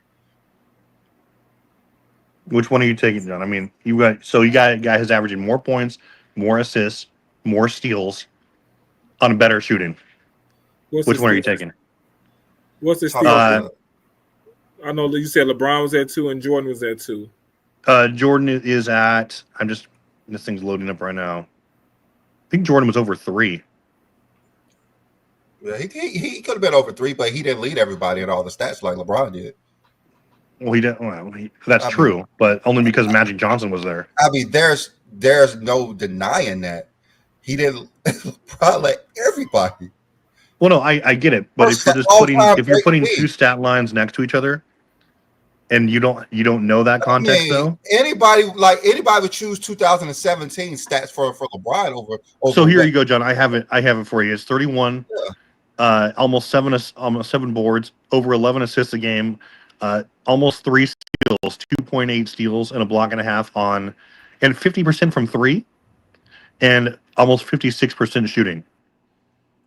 Okay, and that's I mean, I think Jordan played very great in that '91 finals. I mean, I watched that series and I've watched it over again because I was real young when that series was going on. So I've watched it over again. But I do believe that 16 finals was historic. you son of a bitch. I mean, Travis, he led everybody in everything, And and he when came you down lead- back from 3-1. Come on, you Travis. I lead get it. Did you not every- hear me believe say that. it was the greatest performance of all time? You lead Travis. everybody who stepped on the court at every major step. Mhm. That's different. It is different, but I'm saying if you didn't have that context, John, you didn't know he led everyone. You would. There's no way you wouldn't take Jordan's I stat mean, line over his. if you didn't know what was going on, you of course. Yeah, if you don't know what's going on, But I you get know you. what You do happened. take Jordan's. You do Yeah. take I Jordan's mean, stats. you would take LeBron 2017 stats over Jordan, Yeah, 'cause So- he averaged a triple double that double. year. and he shot over 50% as well. Like The only thing Jordan wouldn't have led in that series is what, like rebounds?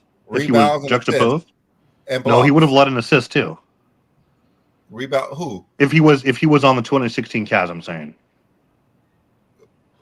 They would have probably got swept. No, I'm saying he would have led the teams in those stats too. He would have led them in points. He would have led them in field goal percentage. He would have led them in steals, assists, blocks, just not rebounds.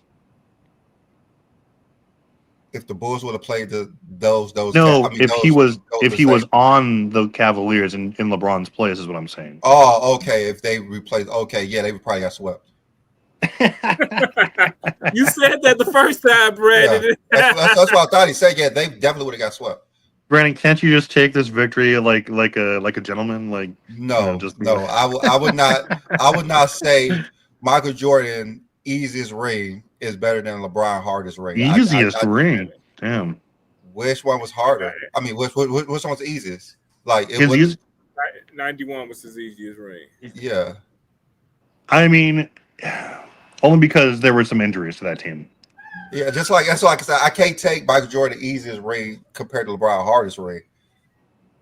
Like if you would have said the Spurs in 2013, okay, because LeBron struggled for half the series, and Jordan didn't struggle at all versus the Lakers. He didn't struggle in any of his finals except for what? Like he slightly wasn't the best he had 98 a bad three games versus the or Sonics. the Sonics, really. Yeah. Yeah, I mean, he was still.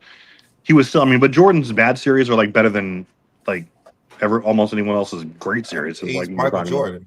He's Michael Of course, Jordan. yeah. Of course. That's how it is. But I mean, and no, take Boss Desk. I am not undecided. I already said I'm changing my goat, but that doesn't mean that I think that he had the best everything of all time ever. You think LeBron had the best career? You think LeBron has the best career? That's why you think he's a great basketball player. He definitely had the best career. Like best player and best career is different. I think it is. Yeah, I agree with that. I think that. I mean, you can argue LeBron's the best player too, but I mean, I think that it's tough. It's really tough, but yeah, I think LeBron's the best player. But if someone says Michael Jordan's a better player, I'm not going to argue. But when they say Jordan's the GOAT, that's when I'm going to ask some questions. Like, why do you think he's the GOAT? Like I said, I mean, there's so many. Like, I think Kareem, when you re-examine his career, like other than like the last 4 years of his career or 5, he has the all defensive accolades. He's second only to like Tim Duncan, right, in total defensive accolades or team selections. He has the 6 MVPs. He should have 3 Finals MVPs. He was robbed in 1980. He was completely robbed. I mean, he has his analytics would be even better if if they were tracking like the rebounding titles and things like that, block titles. back in his day, or when that before they even started tracking all that stuff. Like he would be, especially he also would have probably 3 or 4 DPOYs if we think about it. You talking about Kareem? Kareem, yeah, Yeah. because that wasn't introduced to 83, right? He wasn't winning anything back then, but I mean, you can say the same about Wilt and Bill Russell, and it's just a lot of things. If DPOY was available in Bill Russell's time, he would be the GOAT, I think, because he'd have what 7, 8, 9. He'd have 5 MVPs, 5 Defensive Player of the Years at least, with 11 titles and 7 Finals MVPs. Yeah, he'd probably average a triple double or close to it with blocks. Oh yeah, Wilt too. Who knows? Steals too. Both of them with steals. Like they would have had a lot of. There would not really be an argument that they wouldn't be the GOATs, right? If all that stuff was available. That's why I stick to what LeBron did better than everyone that counted. I mean, yeah, that's what I said. That's why I don't rate Wilt or Bill because it's not fair to them. Because but I'm saying that's a big if. They would be about that. So I'm just this week everybody has ran away from the question. No one answered the question yet. So you guys don't have an answer for us, guys. We're asking who are the only 2 players to ever finish top 2 in MVP voting for 5 straight years besides Jokic this year. Tell us, chat. Come on. Ooh, Iron Man. Tune in. Good one for them this week. Iron Man, tune in tomorrow and I'll tell you. But we want an answer to this question. Mar, you are incorrect. Johnny, you're also incorrect. Hey, this is a difficult question this week, Brady. Like Johnny is thinking like I was thinking. That's why he said Wilt and Bird, and then I'm pretty sure he knows the answer. Dart, that's a good guess, but that is also incorrect.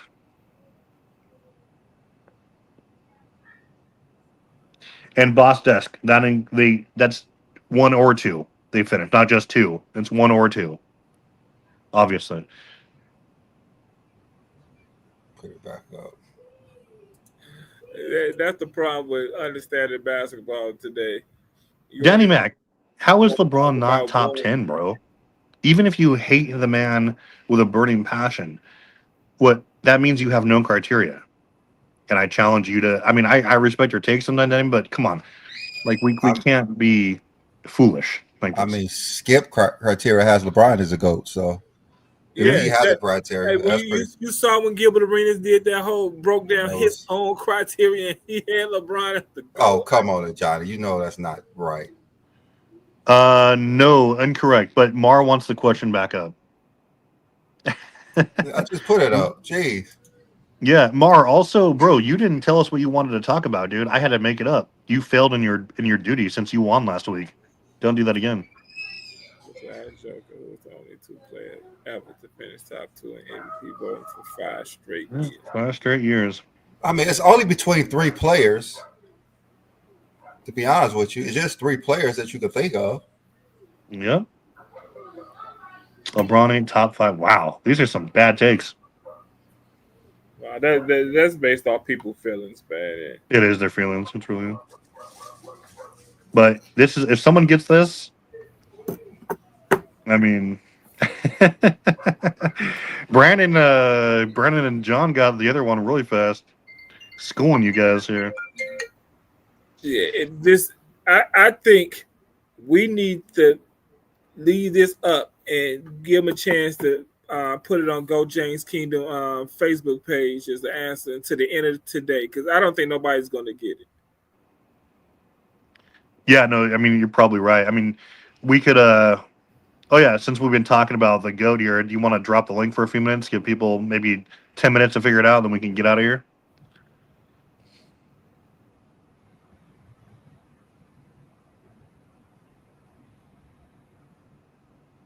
Just nebulous concepts. No, it's not. You said he's 8. Boy. He's 8? Like I said, as long as someone has a criteria, I don't care where you have him, but it needs to make sense. It needs to be thorough.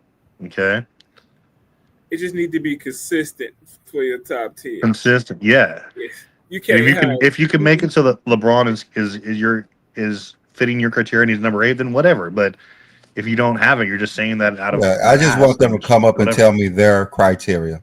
You don't have to say why LeBron is 8. Just tell me your criteria by rating players. So here, Johnny, Bird was one of them. So let's just give it to them. Bird was one. Yes. Just think of who won 3 MVPs in a row and just figure it out. Who won 3 MVPs in a row? Yeah. So right there, that's 1, 1, and 1. Peter Badges, how is KD not over Dwayne Wade?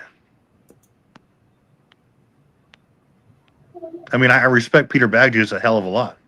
KD is a far better player than Wade. They're holding Johnny. So they're holding him going to Golden State. Yes. A Johnny got it. So now he gets to pick our shit. Yes. All right, King Speech. What is your criteria for the GOAT? Well, my criteria for the GOAT, number one, you've got to at least be the best player and considered the best player in the league at one point. Okay, and best player and MVP are 2 different things. Yes, we know that. I go by the way you dominated the league, how long you were the best player, and what were your best teams, what were your worst teams. So this is what happens now. Okay, hold on. You said you go by the best player and how long you were the best player. Yes, right? That's the number one. So you say you have LeBron as number 8? I got LeBron number 8. Yes, I do. How long do you think LeBron was the best player in the league? I'm going to give him from the time he won his first championship in 2012. So 2012 is the first time he's the best player in the league. And I think he was unseated around 2018. Okay. Temporarily by Kevin Durant. Yes. Okay. His best year. I think Braun was best player for 09. Was it his best year? You got to remember 2018, LeBron had he started the season with Derrick Rose and Dwayne Wade coming off his bench, and he had to trade to half the team because the team was the worst defensive team in the league. So that's in my criteria, I'm going to negate some points from LeBron because of that. When you start off with a team, mind you, that team was also like preseason, like one of the favorites to win the championship. And they got to the finals, yes, and they got washed by Golden State. But they had a lot of struggles to get there, right? So you negate him. Say again? Well, here's my question, Keith Speech. What are the 7 players ahead of him? And because you said your criteria is team or who they faced, is that you said? Well, it's okay. It's a play. It's number one. The first thing I look at: were you the best player? How long? Because how can you be the GOAT without being the best player in the league and be that for a significant amount of time? Okay, right? So 4 MVPs, sure. So my number. So yeah, I mean, I don't do MVPs because we all know, like y'all talking about Nash. Nash was not the best player when he won the MVP. The MVP is a different criteria. Yeah, right? So who are the 7 other players? Okay, so the 7 players. Let's go. MJ, Wilt, Russell, Kareem, Magic, Bird, Kobe. Okay, hold on. When was Bill Russell the best player in the league? That's what I was just about to say. That's the thing. Let's go from 56 until Wilt got to the league and was now the most dominant. I mean, when was Magic Johnson the best player in the league? Let's go from what in the mid 80s, the mid 80s, 84, 85. Towards like end of the 80s, like 87 through what 90. I don't think Magic was ever better than Larry Bird. I don't think he was ever better than Moses Malone. 87 like 90. Magic. You can say that 87 through 90. It could have been. You hurt your own criteria. Look at this. I'm gonna look at it this way. If you got 2 top heavyweight boxers, right, and they get to the point where they have a trilogy, and I go up again, Tyson Holyfield, if they would have fought in their prime. That's just theoretically Tyson and Muhammad Ali. Like just say they had a trilogy, and Tyson won 2 of those. Would you not give the baddest man on the planet that? That's kind of like Magic beat Bird head to head, and it was a back and forth thing, and that's what I'm saying. You have one win, 3 MVPs in a row. Okay. And then the So other so one- so when now was you- Magic the now best you player in the bringing league? Let's MVP. I'm let's gonna get this go- out the way. When was Magic the best player in the league? From I when to would go. when? I would go 84. I would say with alternate years, right? 84, 85. Like him and Bird were like 1 and 2, and then MJ came in. And I would say MJ took the crown And late when? 80s, early 90s. When it like 88 he took the crown. So LeBron is 88 I he took can't the say crown. until he got to the conference finals, maybe 89, 90. Because at that 89, point, MJ's 90. individual greatness, even though Oh. those guys and remember Bird hurt his back and he was way diminished for the rest of his career, right? So Bird gets out of the picture around 87, 88. 86, Well, I think we had the 87, best something MVP like race of all that. time in '88, right? But it would have been. It's one of them. Yeah. Your criteria is hurting by your argument. Well, here's the How thing, so? though. I listen to No, your swing it. criteria. I'm just saying, like, right You heard now, yourself. what you're saying, LeBron being the best player in the league longer than those players by what you're saying. Yes. Well, MJ had it for when he played from about 89, 90 until 89 to 91, 93. right? So that's 4 years plus 4 years. The last 3 years. That's 7 years. Yes. Well, here's the Now, thing. You have Go ahead, Kobe go as your go, right? no, do I have Kobe as my goal? No, I wasn't a Kobe fan, and I got Kobe number 7. I have him right ahead of LeBron. Number There's a 7. reason why. Oh, got it. Okay. How long The was reason why. Kobe the best player in Yeah, the how league? long was Kobe the Well, best? Kobe Brett, took the- guys, let's Kobe let took the Keith crown in Speech break it all 04. down and not interrupt him because he's trying to give us Yeah, I think a he's trying. criteria, which is fair. Yeah, we're going through his list. Like he Let's said, do it. Kobe. So how long was let's- Kobe the best player in the league? Let him break Kobe each player took- down Kobe took uninterrupted. the Go ahead. crown in 04, 05, right? I know those teams struggled, but at what point? And see, that's the thing. Now Duncan took over, but I still never felt that Duncan was individually better than Kobe. I felt he was up there, but I didn't feel he was individually better. I don't feel that Kobe lost it until about 2010, 2011. And at that point, I give it to LeBron because LeBron had to have one championship to take the best in the world. Like, how can you be the best in the world without the belt? That's like, I'm looking at it in boxing, right? You can't say you're the best boxer in the world until you get the belt. You said Jordan was without the belt. You said Jordan was without it. That's true. That is true. Your whole argument hurts. No, see, no, it's not. It's not because I was waiting on you to say this. All right. I have been Okay, waiting on you to say great. Okay, who won in 90? Who won in 90? It was Isaiah. Isaiah, if you want to give it yeah, to Isaiah, if you want to give it to Isaiah, that's you're giving fine. it to Isaiah. You can give it to Isaiah. Okay, then I mean, at this point, Jordan was so like he was just the uncrowned champion. Okay, but Kobe, again, Kobe champion. Wow, we are making up. But let me ask you this. How could, if Kobe was still in his prime, how could you give it to LeBron with Kobe being a 5-time champion? Mind you, the first 3 championships, he had 3 championships before his 24th birthday. And I know, here we go, Shaq carried him. We all know that's BS. We all know the Scap attack came on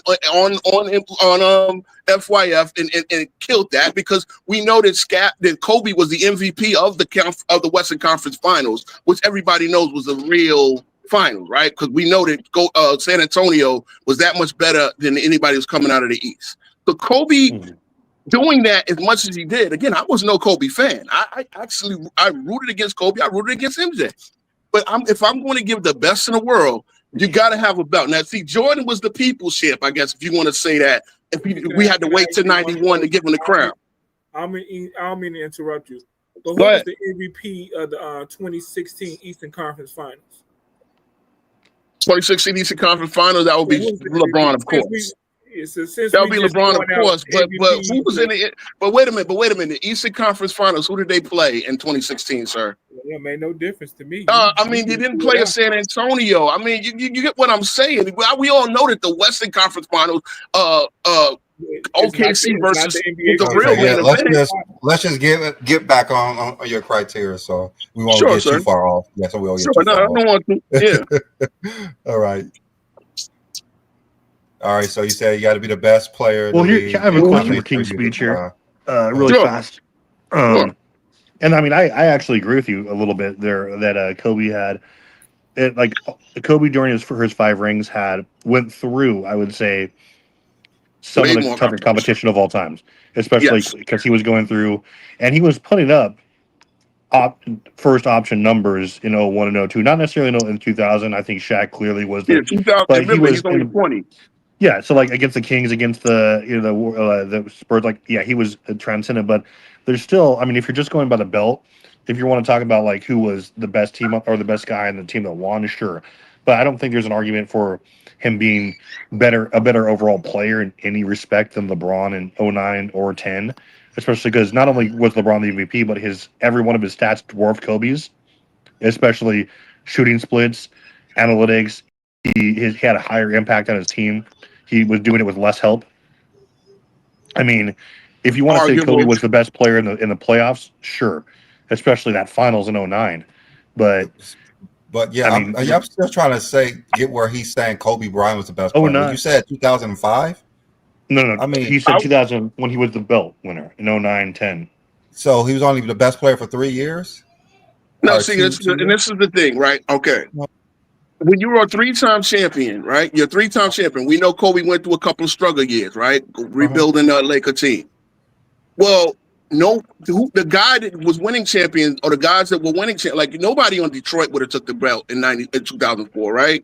Nobody than Duncan would arguably, you could say Duncan arguably in 05, and then 06 Wade took it, but was he as good as Kobe? Okay, maybe not. 07 Duncan takes it again. 08 Kobe is back on top, gets to the finals, right?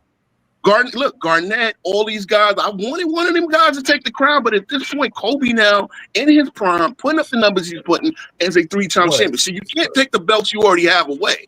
I mean, Kobe. How did Kobe have a belt when he wasn't the best player on his team? That was Shaq. Okay, he was the second best player. Okay, now mind you, I've already said. Hold on, Billy. I already said he was the second best player in the league. Okay, so how when he won those 3 championships? You can't take the crown from him. Like, when did he have it? That's what I'm trying to see when he had it. Okay, that's like the fact that he was the second best player in the league to his own teammate, right? Mm-hmm. He was second best player in his own. So it's not like, did Shaq win with Penny? Did Shaq win with Eddie Jones and them? No, he won. By the time him and Kobe became the 2 Kemosabis, they were able to 3-peat, right? Okay. Yeah, well, I understand. So again, now Shaq in 04 was now, and again, Shaq is the guy who, if he kept himself in shape, would have still kept it probably until LeBron took it. But Shaq, got fat, diminished, and now Kobe was the best. Kobe's the best player, though. That's what I'm saying. That doesn't tell us. Wait a minute, but see, what you're doing is you're doing what Gil did. You did not give Kobe the second best player in the league. He could be the second. He could be the second, but you say you have to be the best. That's what you said. Well, he's the 3-time champion, and yes. Well, again, like I said, if you want to say again, I know you don't want to consider the Western Conference Finals and his performances against the Spurs. Yeah, it was great, but he wasn't the best player on the team. Like, that's what we're saying. It was Shaq. But he was also a 3. Okay, so because he wasn't the best player on the team, and he was edged out by Shaq. Basically, again, he's playing against. Okay, if I got a guy going against Todd McCullough and Dikembe Mutombo, and I need to win a champion, am I not just going to feed that guy and not give a F about who wins the MVP? I mean, we could say that Kobe was, but you're saying that he was the best player in the league. Like you said, your criteria, you have to be the best player in the league. That's why he's ahead of LeBron. Yes, but and again, by he's not the best player on his team. How can he be the best player in the league? But 04, he is the best player on his team. How's the best? Okay, because he made the finals. Remember, I didn't give him best player in the league in 03 when they went to the 3-peat. I didn't give him the best player. Okay, I gave him the second. By 04, he is now a 3-time champion. Yeah, putting up dominant numbers, right, on a struggling team. Right, that's good. I get it now. Okay, it makes sense now. So is LeBron James the best player in the league in 07 when he led his team to the finals? Did you see the stats in the finals? Did you see the stats in the conference finals?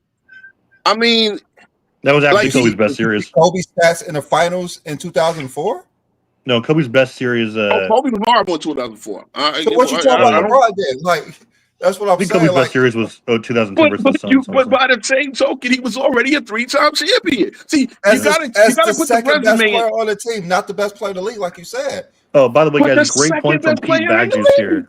Great point from Pete Bagjuice here. He says Wade actually was robbed of MVP in 09, arguably. Yeah, you can't be the 7th seed and be the MVP. But but I'm just saying, like, you're saying one thing, but it's different for Kobe than it is for LeBron. That's all I'm saying. Like, when you have this specific criteria, but you're bending the rules for LeBron for Kobe Bryant. So That's all okay, I'm in saying. other words, You're bending the all rules right, for I Kobe. get what you're trying to say. You're trying to catch me. You want to give LeBron the crown in 07 for being in second place. But Right, you the want to best give player Kobe the crown for being second place in 2000. Like But he's second place on a champion. See right there, he's second place on a champion. The three Larry O'Briens is in his case right now. You understand what I'm saying? He wasn't the best player on the team. What years was Scottie Pippen the best player in the league?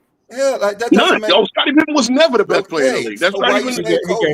But see, Okay, now so- you do. That's being disingenuous. Okay, all right. So 2004, it can't be Kobe by your criteria. 2005, it can't be Kobe by your criteria because he didn't even finish the season. He was third team all NBA. So you want to say 2006 is when Kobe became the best player in the league, and he held that crown for how long? And he held that crown for how long? There was time when Shaq was taking a siesta. And Kobe led that team while Shaq was out and doing his rehab and all that. See, this is the thing. It's like you can't diminish Kobe's importance at I'm not three. diminishing. I'm just using He your was the criteria. second best That's player the best because player Shaq in the was the league. most dominant. I'm using your criteria. That's all. No, all. the criteria is that you cannot take the three championships away from Kobe. We're not at all. You can't take it away. I'm not. Just using your criteria. Let's get. I mean, all right. So King Speaks is one of those guys who actually has a criteria, and I respect it. Let's keep going. So let's get someone else who has another criteria, so we can actually compare them. But big ups for King Speech to actually come up and give us his criteria. Anytime, man, we could do because I want to get into the rest of it, but I want him to. I just want him to say how long was Kobe the best player in the league. That's all I want to know. How long? Kobe was the best player in the league for maybe like 2000 what? 2000 what? 2011. 2011. Kobe was the best player maybe in 06. That's the year LeBron went to the finals, right? Yeah. No, 07 he went to the finals. He went to the finals. Was his three-time champion. 07. Second best player. Who cares? Yeah, I mean, second best maybe Kobe in 03, but Tim Duncan had that playoff run. Tim Duncan was the better player that year. I mean, Kobe was phenomenal in 2003, honestly. But yeah, he was, but he wasn't Tim Duncan. And just like in 2011, he was nowhere near LeBron James. He was better than Tim Duncan offensively almost every single. But Tim Duncan was such an overwhelming force defensively. He just didn't shoot the ball. Yeah, Kobe Bryant 2011 was not better than LeBron James by any metric that I agree. So you can say 2006 to 2010 for your criteria. From what you're saying, you cannot use 2011. So what I will say is, though, I will say Kobe's best playoff series I've ever seen was in 2010 versus the Suns. That was crazy. But anyway, anyone else want to give their criteria? Because he had Magic ahead of him. I mean, I don't really care, but it's like, I mean, obviously I respectfully disagree, but it's an interesting thing. All I say, if we got a criteria, it needs to be consistent for everybody across the board. Yeah, you've been in You're right. You're right. Matt, see, his thing, my thing about Magic, never had a losing season. I have Tracy McGrady top three. Tim Duncan never had a losing season either. Yeah. I got you, but Tim Duncan, I never call Tim Duncan the best. I can call Magic the best. Tim Duncan got 2 MVP? You have Tim Duncan top 5? I got him actually out in my top 15. You son of a bitch. I got my reasons. We'll talk Not later. even top 10 for Timmy? He doesn't believe he was the best player for that long. If you can tell me why Duncan is better than Akeem Olajuwon player for player, I don't want to hear about championships. Player for player. All you talk about is so he was just as easily. He was just as good of a defender. I don't like talk about championships, sir. The first thing I do is how great are you as a player? How dominant are you as a player? 3 championships for Kobe. You just said we can't eliminate Kobe's 3 championships. Because but Kobe was the second best player in the world. Okay, give me another guard during the 3-peat that was better. Give me the best player. Give me another guard that was in Kobe's league in from 2000 to 2002. Give me another guard that was in Kobe's league. Allen Iverson in 2000. Tracy McGrady. Okay, that's one. Tracy McGrady. Mm-hmm. Tracy McGrady never won a playoff series. Trust me, I wanted T-Mac. I wanted I thought you T-Mac. said it's about play. I'm pretty Well, sure it you is, think. but then about to say, I'm here's the pretty thing. sure When we you start think Kobe. splitting Hey, hairs, hold on. hold on. Do you think Kobe Bryant was the best player in 2006 without a playoff win, a series win? He was already a three. See, you can't take the. This is my point. You can't take the resume away. You said You what can't year? take the resume away, sir. Change your name from King's Speech to Mr. Move the No, Goalpost. see, I think y'all don't see it. You got to always look overall, King John. You got to look overall. The resume is still there. You're changing everything. No, I'm not. No, I'm not. Kobe to do this? No, first of all, we can go to Bird. We can go to everybody else. Remember, I got Kobe 7. I don't got Kobe 8, my top 5. A lot of people will kill me for not doing that. I mean, by your criteria, LeBron's over Kobe, though. He was the number 1 player for more years. But he took it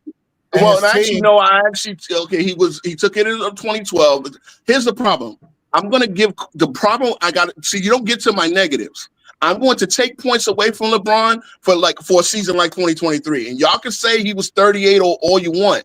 Again, that was a team that severely underachieved. And again, I'm going to take points when your team's underachieved. They won 33 games, sir. Everyone was hurt. Everyone was hurt. So you want them to play hurt? Like, make them play? Like, it's bro, you had 5 Hall of Famers on the team. LeBron played 50-something games. 35 plus. They're older players. They're not prime players. Let's go with him. Okay, with him and AD played in that season, their record probably was a losing record. I mean, so when him and AD were healthy, they had a losing record. With those two and Melo and everybody else and Dwight Howard and everybody else, come on, man, you can't go. You realize LeBron still averaged almost 30 points a game, 8 assists, and 8 boards. He averaged, but that was a horribly underachieving team. I don't care about his scoring. 2022, not 2023, because 23 they made it to the West Conference Finals. So okay, you're right, 22. You're right, 22. The West. So are you taking points away from Kobe the last 6 years or 5 years he didn't make the playoffs? Not because he was not with him being hurt. Yeah. So those don't count. Not with having a catastrophic injury. Years do not count, right? His first couple of years don't count because he was coming off the bench, right? No, they count. They count. He was just like Kevin Garnett came off the bench his first year. I don't know. I mean, high school, you were in the league with me. Say again. KG started. He started after the All-Star. He started like later in the season when they demoted Christian Laettner. I realized that. But I mean, came off the bench his first 2 years, period. But you're not taking. And he was an All-Star in the second year. What I've noticed is that you've taken points away from LeBron, and you ain't did it with no other player in your top 10. Remember, I'm also giving Kobe a strike for the 04 finals where Tayshaun Prince locked him up, right? I'm giving him a strike for 05 and 06, even though he was with Chris Mims and Smush Parker and but I'm giving him a strike for losing seasons. Yes. You said Kobe's the best player in 2004 at first. But he's playing with guys who are fringe players and they had losing seasons. And I'm still taking points away from him for having losing seasons in his prime. Yes. He missed the playoffs. Then I'm taking points. Then I'm talking LeBron has missed the playoffs 4 seasons. In his prime, Kobe missed the playoffs in his prime. Okay, LeBron missed the playoffs this first year with the Lakers, at 33 years old. He wasn't 33. Yes, he was. He was 30. 34. 34. No, remember, LeBron is a December baby. So were you saying that LeBron was in his prime in 2000 and in his first year there? He was still in his prime? Yeah, I would say that. 28. If Jordan did 35. All NBA MVP and all NBA first team defensive. So that don't mean remember, if Jordan out of his prime can be all NBA first team defensive and MVP, so what year did LeBron out in his prime? Say again. What year did LeBron come out of his prime? I would say 2020. I would say the first time he got hurt by Solomon Hill. So that season, you're talking what was he, 36, 35, 36? 2020, 2021. 21. So he's that means 35, that 36. Remember, LeBron is a December baby, so it's almost like you got to be 90, 85, and then so he's about 36 years old. Yeah, So in 2023, he wasn't in his prime. I would say that. 22, he averaged 30 points per game. That's not being in your prime. Yeah. 22. I mean, no. Yeah. Look, first of all, I will commend LeBron's longevity. It's unmatched. That's His not longevity is unmatched. longevity when you're averaging 30 points. I mean, see the 30 points thing. All right, that's a subjective thing. And again, I'm not going to kill LeBron. LeBron's longevity is amazing. It needs to be studied. 30 points subject. I mean, it's 30 points on a team that is look. I don't want to bring up that word because I believe it's BS. But let's be real. LeBron was stat padding that year. What do stat padding mean? Stat padding when you're sitting here. You're sitting in scoring games when your team is getting scoring points in the fourth quarter when your team is getting blown out. Everybody else should sit down. You should stop playing when your team losing. You quit. So wait. Bro, I don't care about you scoring 30 points on a 33-win team. You quit when your team is losing. Bro, you should sit down. So you should quit. What do you mean quit? Well, he quit by winning 33 points. People don't know what stat padding means. What do stat padding means? You said the team was losing and he kept scoring. What are you supposed to do? Stop playing? Let me say something. Let me show one prime example. I remember a game with the Lake where it was Russell Westbrook's on that team. Remember, he's the stat pad of all stat padders. Wow. There was a game where they were playing New Orleans or somebody like that, and they were getting beat by 30. Okay. I think Russell Westbrook's last shot was in the third quarter. Okay. LeBron James scored about 14 points in the third quarter. Okay. I looked at the box score live, and LeBron James scored 16 points after being down 30. I don't care about you scoring 30 points a game when your team is not called stat padding. That's called playing the game. You don't quit. You don't quit playing. Bro, was he really trying to win? Was he really trying? Okay, guess what? They didn't cut into the league. So I don't care about you scoring 30 points. You said what year was that? This was 2022, right? The first Westbrook. When he averaged 30. There's something I got to address really fast in the chat for Casual Chaotic. No, Braun definitely. If you're talking about longevity, as well, and like we've dispelled that already, but longevity isn't just playing a long time. It's playing. It's playing as to a certain standard. No, Kareem does not have the best. Kareem had exactly 16 dominant years. Okay, his last 4 years where he actually won 2 of his other rings, he was basically a role player. And that's not a knock on him. He was still serviceable, but he wasn't better than Magic. He wasn't better than James Worthy, especially in the playoffs. Braun has been not only the best player on every one of his rings, but he's had far better stats than Kareem did during the last half of his career in every way you want to imagine. So, I mean, Kareem was fantastic for about 16 years. Great. No one else really had done that except for LeBron, but there's no argument you can make that LeBron has not had a better, more consistent career. Most best longevity of all time, without a doubt. Tell me the year LeBron wasn't the best player on his team. Oh, basically since AD got there. Let's keep it real. No, he wasn't. Yes, he was. The championship year, AD led the team in everything, but all 5 major stats except for assists, and in the playoffs as well. I mean, again, you can. It's arguable. It's arguable. LeBron's longevity is amazing, but then again, okay. See, again, I'm going to play on his team, and when you. Oh, Jesus Christ! Okay, so y'all think he's better than Luka? I don't think he's played long enough with Luka to say Luka's been the best player on the team. I mean, I think AD was better. AD was better this year. AD was putting Brennan, up.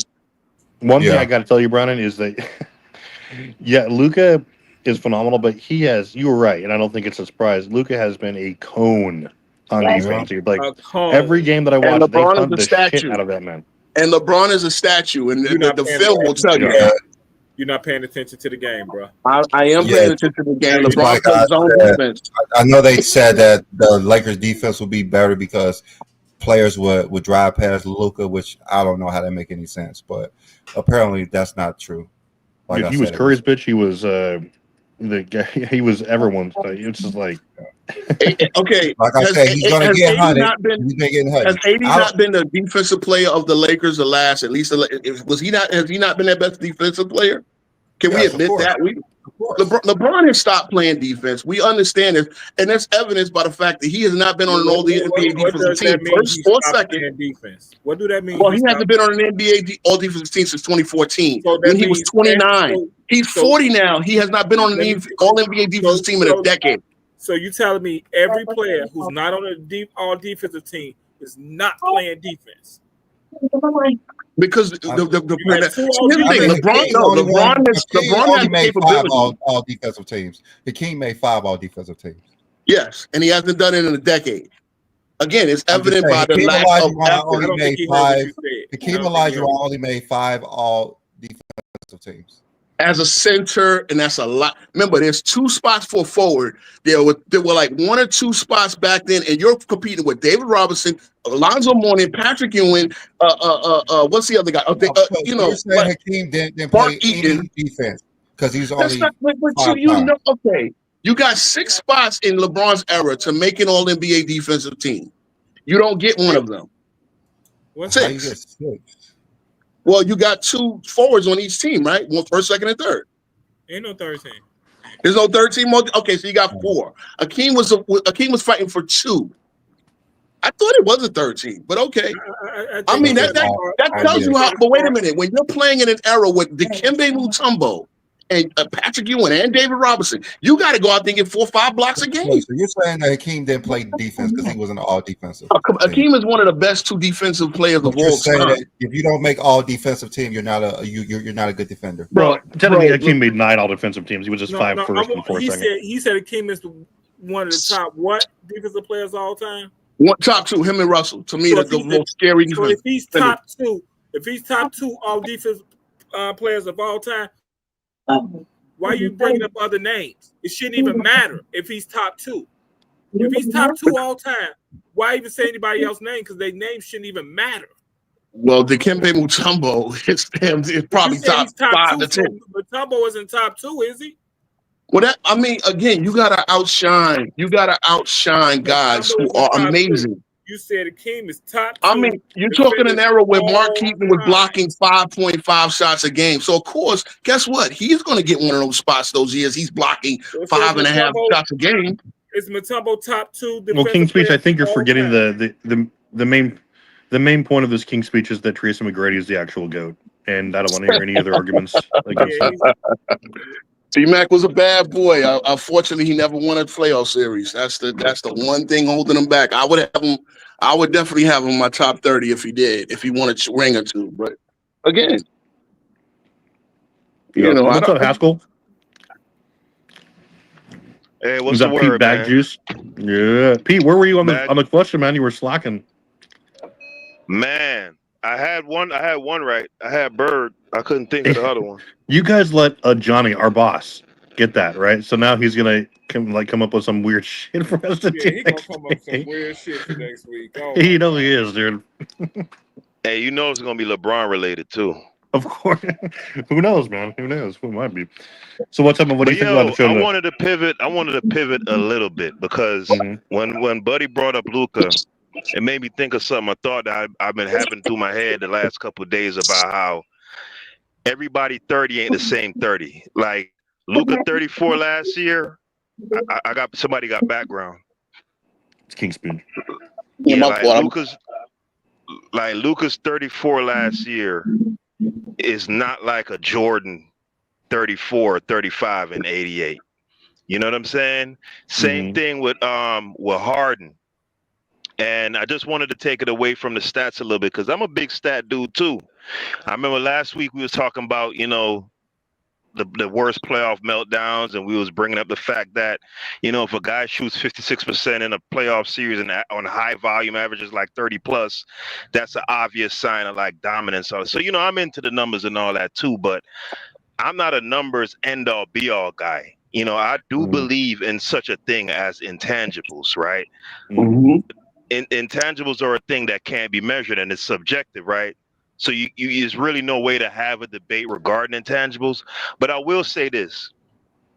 I don't find players like Luka Doncic, James Harden. Brian I want to Scalabrine. throw I want to throw T Mac in there too. Like, but he's not as bad as them other two. Them dudes, right? Them niggas is gimmicky ass players. Like all that. When you look at that 34 to, that's why sometimes all that he led his team in 5 statistical categories and da da da da da. Mm-hmm. I look at a nigga like Steph Curry, bro. Steph Curry ain't finna lead no team in no 5 statistical categories and all that shit. When I watch that boy play, that boy is the deadliest man out there. Period.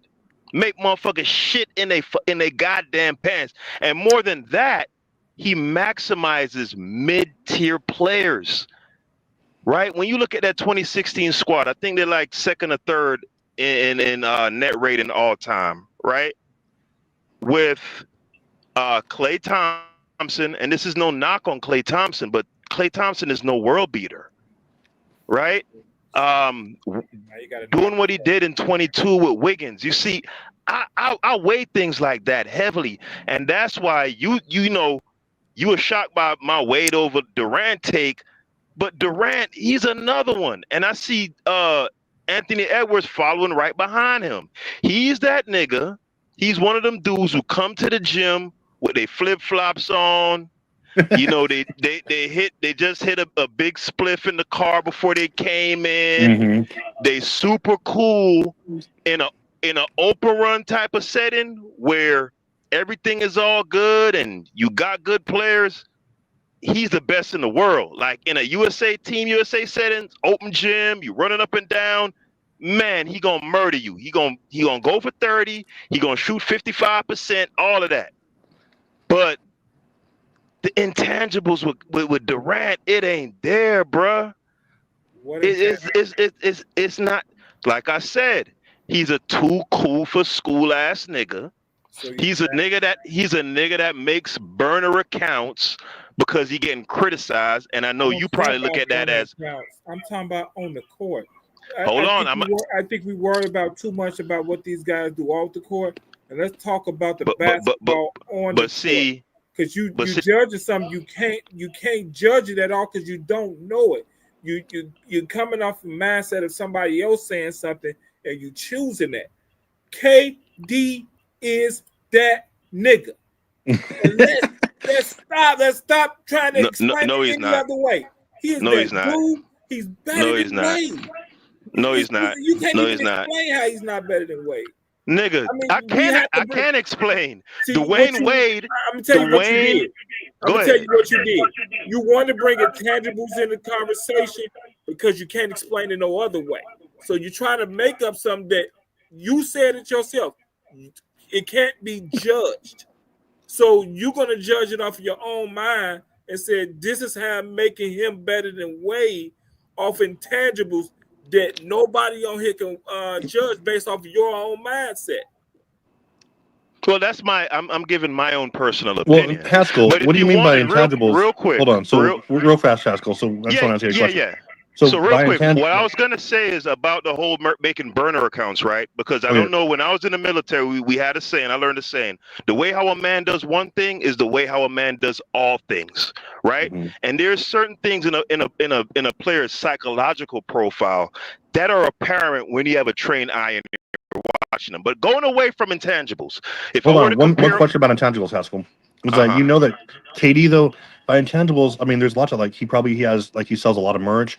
Like, he's great in community. He has, like, the best supply of drugs. I'm talking about intangibles on the court. No, you're not. Yeah, like, he'll do cocaine on the floor. Towards impact on winning. He has the finest taste in hookers. Yeah, you're talking about Twitter accounts. You're not talking about basketball. No. Listen, if you want to take it to just basketball alone, right? Because my point about him making the burner accounts is to show that he has a weak constitution. And when I watch him on the court, it comes out on the court also. Again, the way how you do one thing is the way how you do all things. I don't care what you guys want to say, there is a part of the game that is not quantifiable. I don't think anyone can doubt that. But if you want to go to quantifiable evidence, elements, excuse me, Wade is a much better passer and playmaker. He is more handsome too. A markedly better defender. Facts. Right? And he led a team to a championship as the undisputed #1 alpha dog. So I'm going to take those 3 things as tangible things over Kevin Durant. Can I ask you what made you come up to that decision that he led a team to a championship? What was that? What decision? What do you mean decision? Didn't he have Shaq Alonzo Mourning? You said Wade was the undisputed. Hey, Wade was the best player in 06. Wade was the best player in 06, without a doubt. He definitely was. No hate on Wade. Averaged 13 points in the finals, bro. Goat. Against Eric Dampier. That's crazy. So 13 points against Sagana Diop and Eric Dampier, bro. So when you said I see what you're saying about KD. I've always said this. I'm a Westbrook fan. If KD had Westbrook mentality on purpose, I told you on purpose. I love the hustle, bro. I've watched him since UCLA. I just like what he does. But if he had Westbrook's mentality, that bulldog, like KD doesn't have the bulldog. You're right. KD is too cool for school.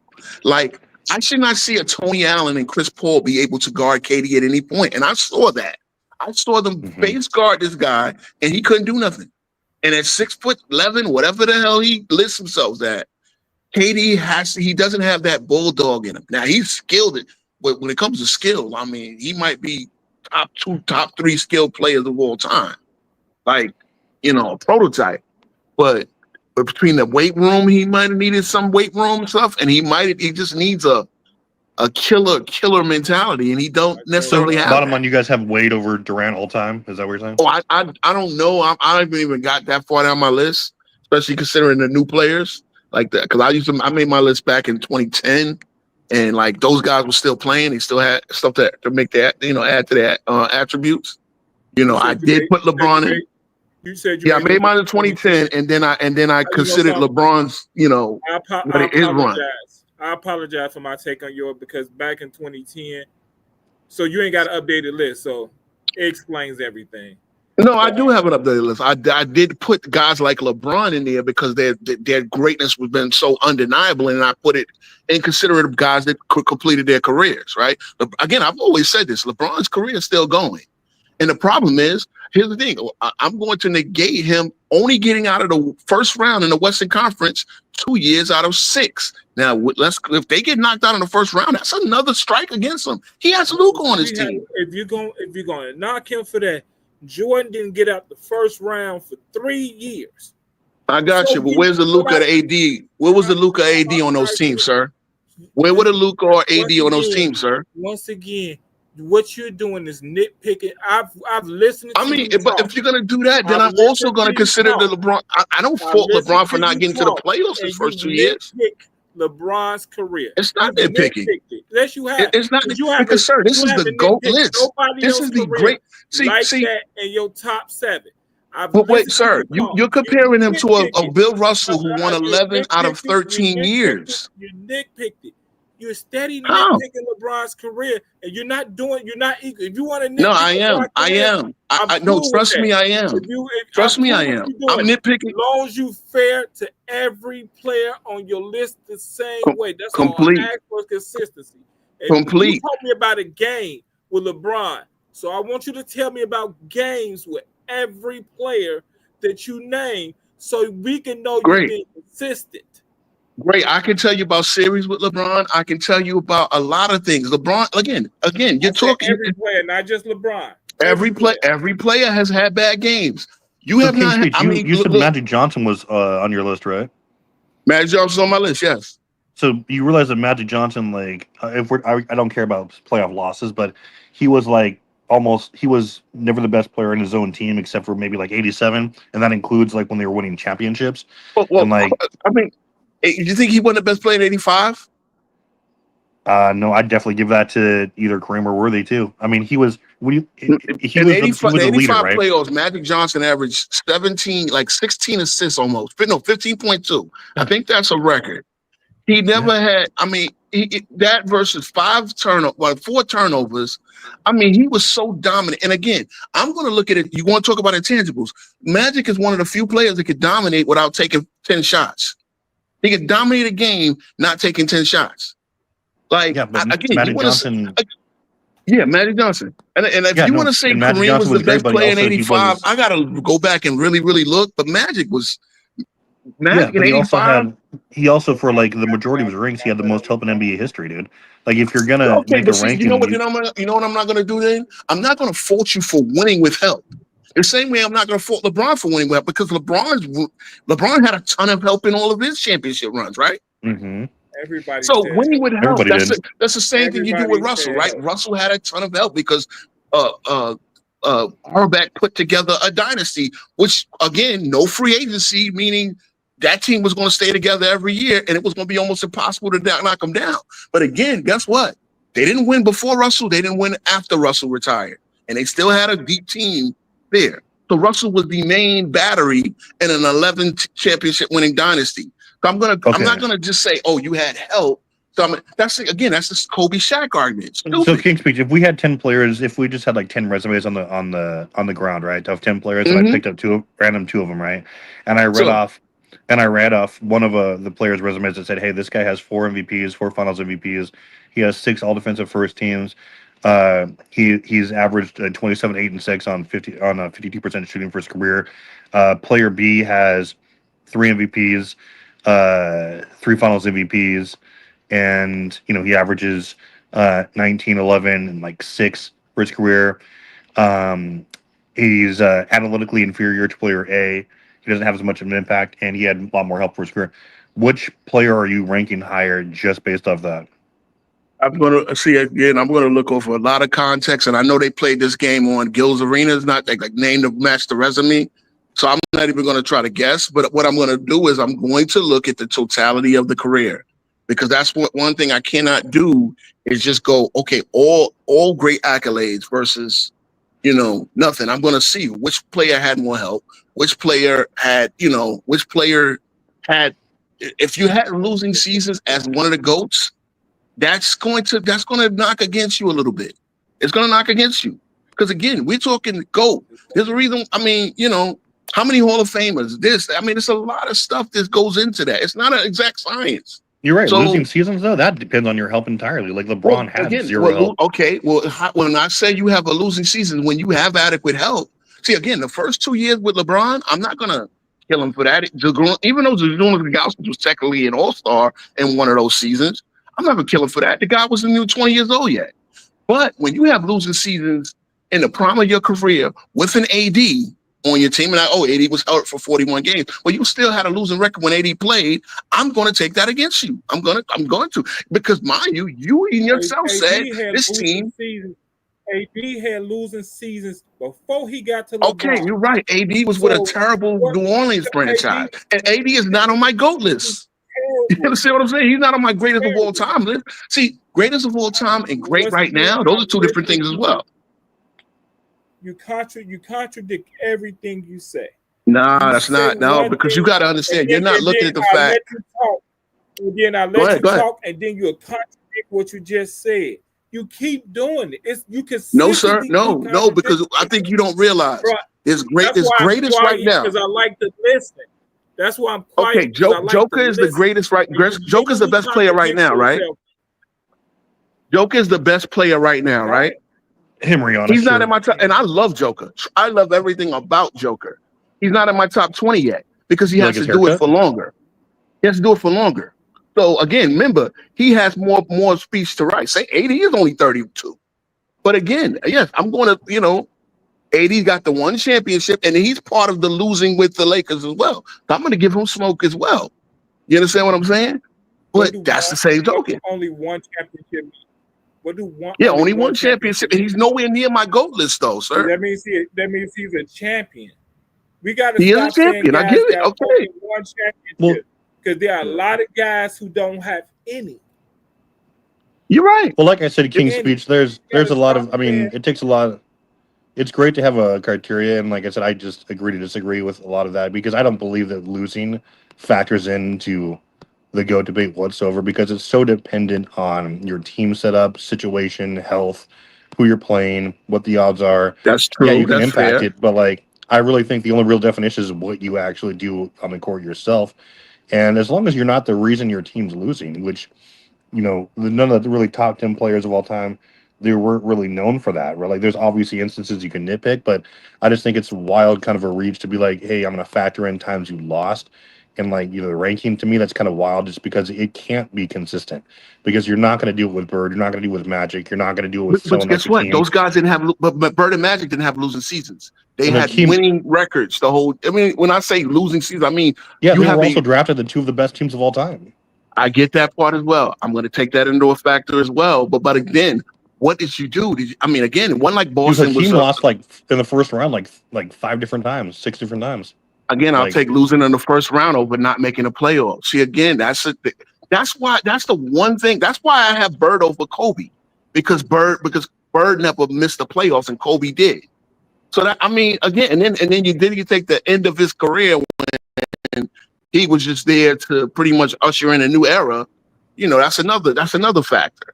But again, I'm going to look at one thing. I'm going to look at your best team. Which one is your most dominant team? Because one thing I like to do, everybody loves the GOAT players. I like to look at the top 10 GOAT teams of all time. You got the 86 Celtics. That was a hallmark team. You got the 2017 72 Bobcats Lakers. were the best team of all time. I mean, look, LeBron has a top 10 all-time team, and that would be the 13 Heat. And I'll give him a lot of credit. That 27-game winning streak, that's something I give LeBron. That was amazing. And they won 66 games. What we using to measure top teams? Because I go by net rating. What you going by? You could do a lot, because net rating is a little. I mean, you could do a lot. First of all, I go by record. I go by how dominant they were versus everybody else. No, if we're going by net rating, in the this year's playoffs. Thunder are the best team ever. Oh yeah, and when if SGA keeps this up, he'll get in that top 20, top 25. I mean, they are one of the best teams ever statistically, Yeah. but you got it. Yeah. But that's where the winning comes into play. But just And like the Golden State, that's just like the Warriors, 73-9. I think they got a top 2 or 3 net rating all time. They sure do, but then the playoffs didn't. They didn't finish I out think- the deal. I think So both they John and I can't- agree, though, that the 93 Knicks are the best team of all time. Yes. I wish, bro. There I was a- wish. there But was a you hurt my 2-0 heart with that there one. was a 2-0 on the Bulls that year. You hurt my heart with that remember one. that fun fact about the Knicks there, John? The 93 Knicks? The Yeah. trivia question? Now, see, look, Patrick Ewing is my main man, $100,000. Give me another player that's in that top 50, top 35, who never played with another. Matter of fact, Ewing did play with one other Hall of Famer in his career, and that was Mo Cheeks in '91 for a couple of months, and they traded away Rod Strickland to get Mo Cheeks there. I mean, Ewing has to get a lot. Like, a lot of people that just dismiss Ewing, but Ewing never played with another Hall of Famer other than Mo Cheeks. And that, again, they should have kept Rod Strickland. They would have probably beat the Bulls at one point. did Rod what Strickland. Ewing go Didn't he play with once- it wasn't Charles Oakley a Hall of Famer? No, not even Hell close. nah. Not even close. What? I thought he was. Oakland's my Man, man. but hell no. nah, man. No, but no hate on Oakley, though. Once Ewing had that injury, though, he fell off. Well, he had bad knees his whole career. Chris he played Childs, through we it. got Chris Childs, Allen Houston. We got pretty well. Allen Houston. Allen Houston was the GOAT. Well, yeah. I mean, see, you Starks. gotta factor a lot of things in there, man. It's not. Again, I've said this on this channel. It's not an exact science. It's subjective. There's no right answer. But again, I'm going to consider a lot of things. And again, I have all the right answers.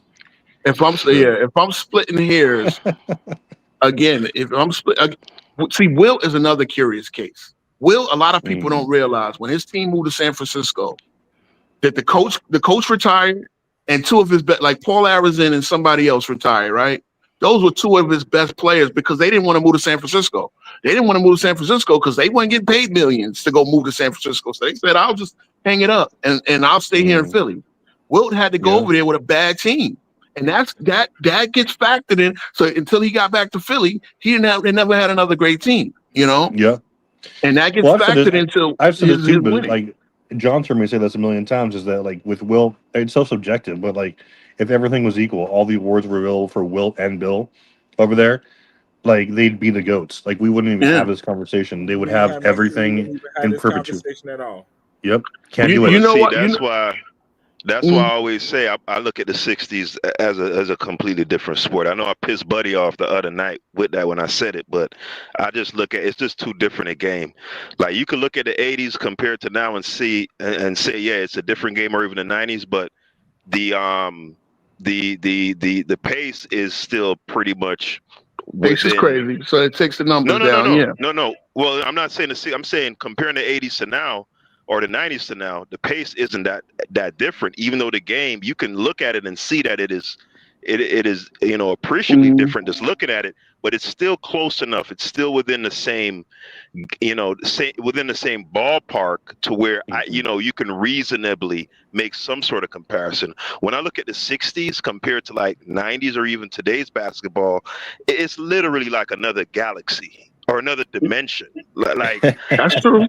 I mean, you got to remember the league was trying to survive. Remember, college basketball was the bigger sport than pro basketball. The league was trying to survive back in those days. They weren't making the millions that they were making now, and everyone was working 2 jobs. Yeah, they were working 2 jobs because $6,000. I mean, Wilt and them got paid handsomely, but the average player was not getting paid that much. So he got to go take another job in the off season, and that's when you say plumbers and firemen. It's not fair because they were great basketball players. It's like in the NBA now. They got to go play over Russia. People find that but it's literally true. It's literally true. But most of those guys were like gym teachers or something like that. Has the fastest pace? I want to say the '60s off top. It was the '60s. It was the '60s. I was just checking to make sure because you had said something in there that didn't match that pace because the '60s had a very high pace. So I need you to add that into your conversation. That's all I say. Okay. No, that's what I'm saying. But think about this, that's part of the reason. That's a big part of the reason why I look at it as almost like a different sport. When you're running up and down a court at 130 possessions per 100. I mean, and you're shooting 40%. The league on average is shooting like 40%. How do I compare that? I just don't know where to start. It's crazy, and the numbers get skewed. But think about this: Wilt Chamberlain played 48 point something minutes, right? In 62, yeah, every minute of every game. He's making those 130 trips back in. It's the same length court. It's the same. And I get it. You want to say he's not? No, Wilt Chamberlain was a thoroughbred. Wilt Chamberlain. I mean, damn, his DNA should have been kept like. Remember how they kept Superman's lock of hair? Pretty sure it was in like 10,000 women. So I'm sure he's out there. Nah, 20,000. Don't short that, man. Oh, sorry. Yeah, 20,000 at least. Wilt was an animal, bro. Wilt was like the sprints, the high jump. I mean, he was just him, LeBron, and Shaq are the most physically gifted specimens I've ever seen play this game. So I'm gonna look at all of that as well, man. But what about Rasheed Wallace? Rasheed's my man too. I love Rasheed Wallace. He should be the best power forward of all time. He should be. He should be. But boy, Rasheed was he just melted down a Portland. Just so you know, you say that about Rasheed. He actually won a lawsuit due to that because they were giving him technical fouls and lost money for things he shouldn't have lost. He talked about that on Gil's Arena. The NBA actually gave him that money back. Thank you. Wow. Thank you. How much did he get back? So you remember the one where he was staring at the ref and Steve Smith had to come up and say, he didn't say nothing? I was just watching that video the other day. I didn't have a problem with that, Tech. I ain't had no problem. I had a problem with that because he didn't say anything. And they used to give him text for ball don't lie. If I see you in the street and I just bow up on you, you know what I'm saying? I get you on the street. I get you. We out of eye on that. But we playing a basketball game, man. Come on, King John. You know when somebody trying to intimidate. Come on, man. You can't do that to no bro. If I'm the ref and I'm the authority, authority figure, right? You can't, huh? You're right. He's the authority figure. Yeah, he's the authority figure. You can't be bowing up on me, standing over me, mean mugging like we're in a goddamn club in the Poking Beans projects in Miami, bro. Like, nah, man. So if Hold he, on, man. What so you if he doing, turn bro? around, he don't even see him, bro. But bro, they used to give Nah. Sheed text for saying ball don't lie, and we say that in every part, right? You know, we give you the bad call, right, and then the next play you turn it over. Oh, ball don't lie. You know what I'm saying? He used to get text for saying ball don't lie, and who that's what was we it say that on every gave? playground. Who was it that gave Duncan that tech for laughing on the bench? Now that was Oh, some bullshit. The bald head guy. Duncan? No. I know who you talking about, bro. Is it Javi? Is that Steve Javi? Was that his name? Oh wait, no, Yes, maybe. yes, it's probably The bald head dude, T Perfect. Oh God, it wasn't Javi because like the really old one, right? Yeah. the one that had the race with Barkley. Was you talking about that guy? No, not that guy. Nah. He's a sweetheart. He would. Yeah, he's a good guy. Okay. Yeah, that dude was a cool I dude. keep thinking about that guy who was. Oh man, I can't. Yeah, I can't He think kind of of it. looked But like Mills Lane in the face. yeah, I know. And he gave Tim Duncan the tech on the bench. that's hilarious. Yeah, that was wild. That was wild. And that's why I said that Rasheed shouldn't have got that tech, because I think refs tried to become the guys on the court. They try to become famous. Yeah. And your job is just to handle what's going on the court. If that guy turn around, Rasheed just walks away. And maybe he had that conversation with the team, with Steve Smith, like, tell him not to do that, man. We're not doing that. You're not going to intimidate me. I'm going to call the game straight through, and we're going to leave it at that. You saw that interview, though, with the guy who got busted, what's his name? The guy who got busted gambling on the games or betting on the games. Oh, Donnie. Donnie, yeah, he did an interview where he said that, yeah, we used to regularly do that to guys like Iverson because we hated their attitudes, and we decided to call him for like palming the ball. And like he asked me why we were doing this, and we told him basically to shut up, and he knew why. And like they were just punking different players because they didn't like him. Like they were admitting this, just like out in the open. Awful thing. Much. When I commented on that, Joey Crawford. Yep, that's his name. Joey Crawford. Crawford. I commented on that video. I said they need to drop this guy in South Philly. They need to drop this guy in West Philadelphia with $5 in his pocket and no cell phone as punishment for that. And let's see what he talk about intimidation. Come on, man. Yeah, man, that would suck. But hey, good combo, guy. You out of there? Yeah, we got. I got to drop off. I'm down to 2%, and I ain't got no charger. All right, man. Good combo, good guys. talk. Everybody, all right. Please come watch us tomorrow. Go James Kingdom. We all gonna be there. We're gonna continue. All right, I'll definitely be there. All right. Yeah, absolutely. We got a winner. It's a Johnny. He's gonna have some words for us probably about what we're gonna do next week.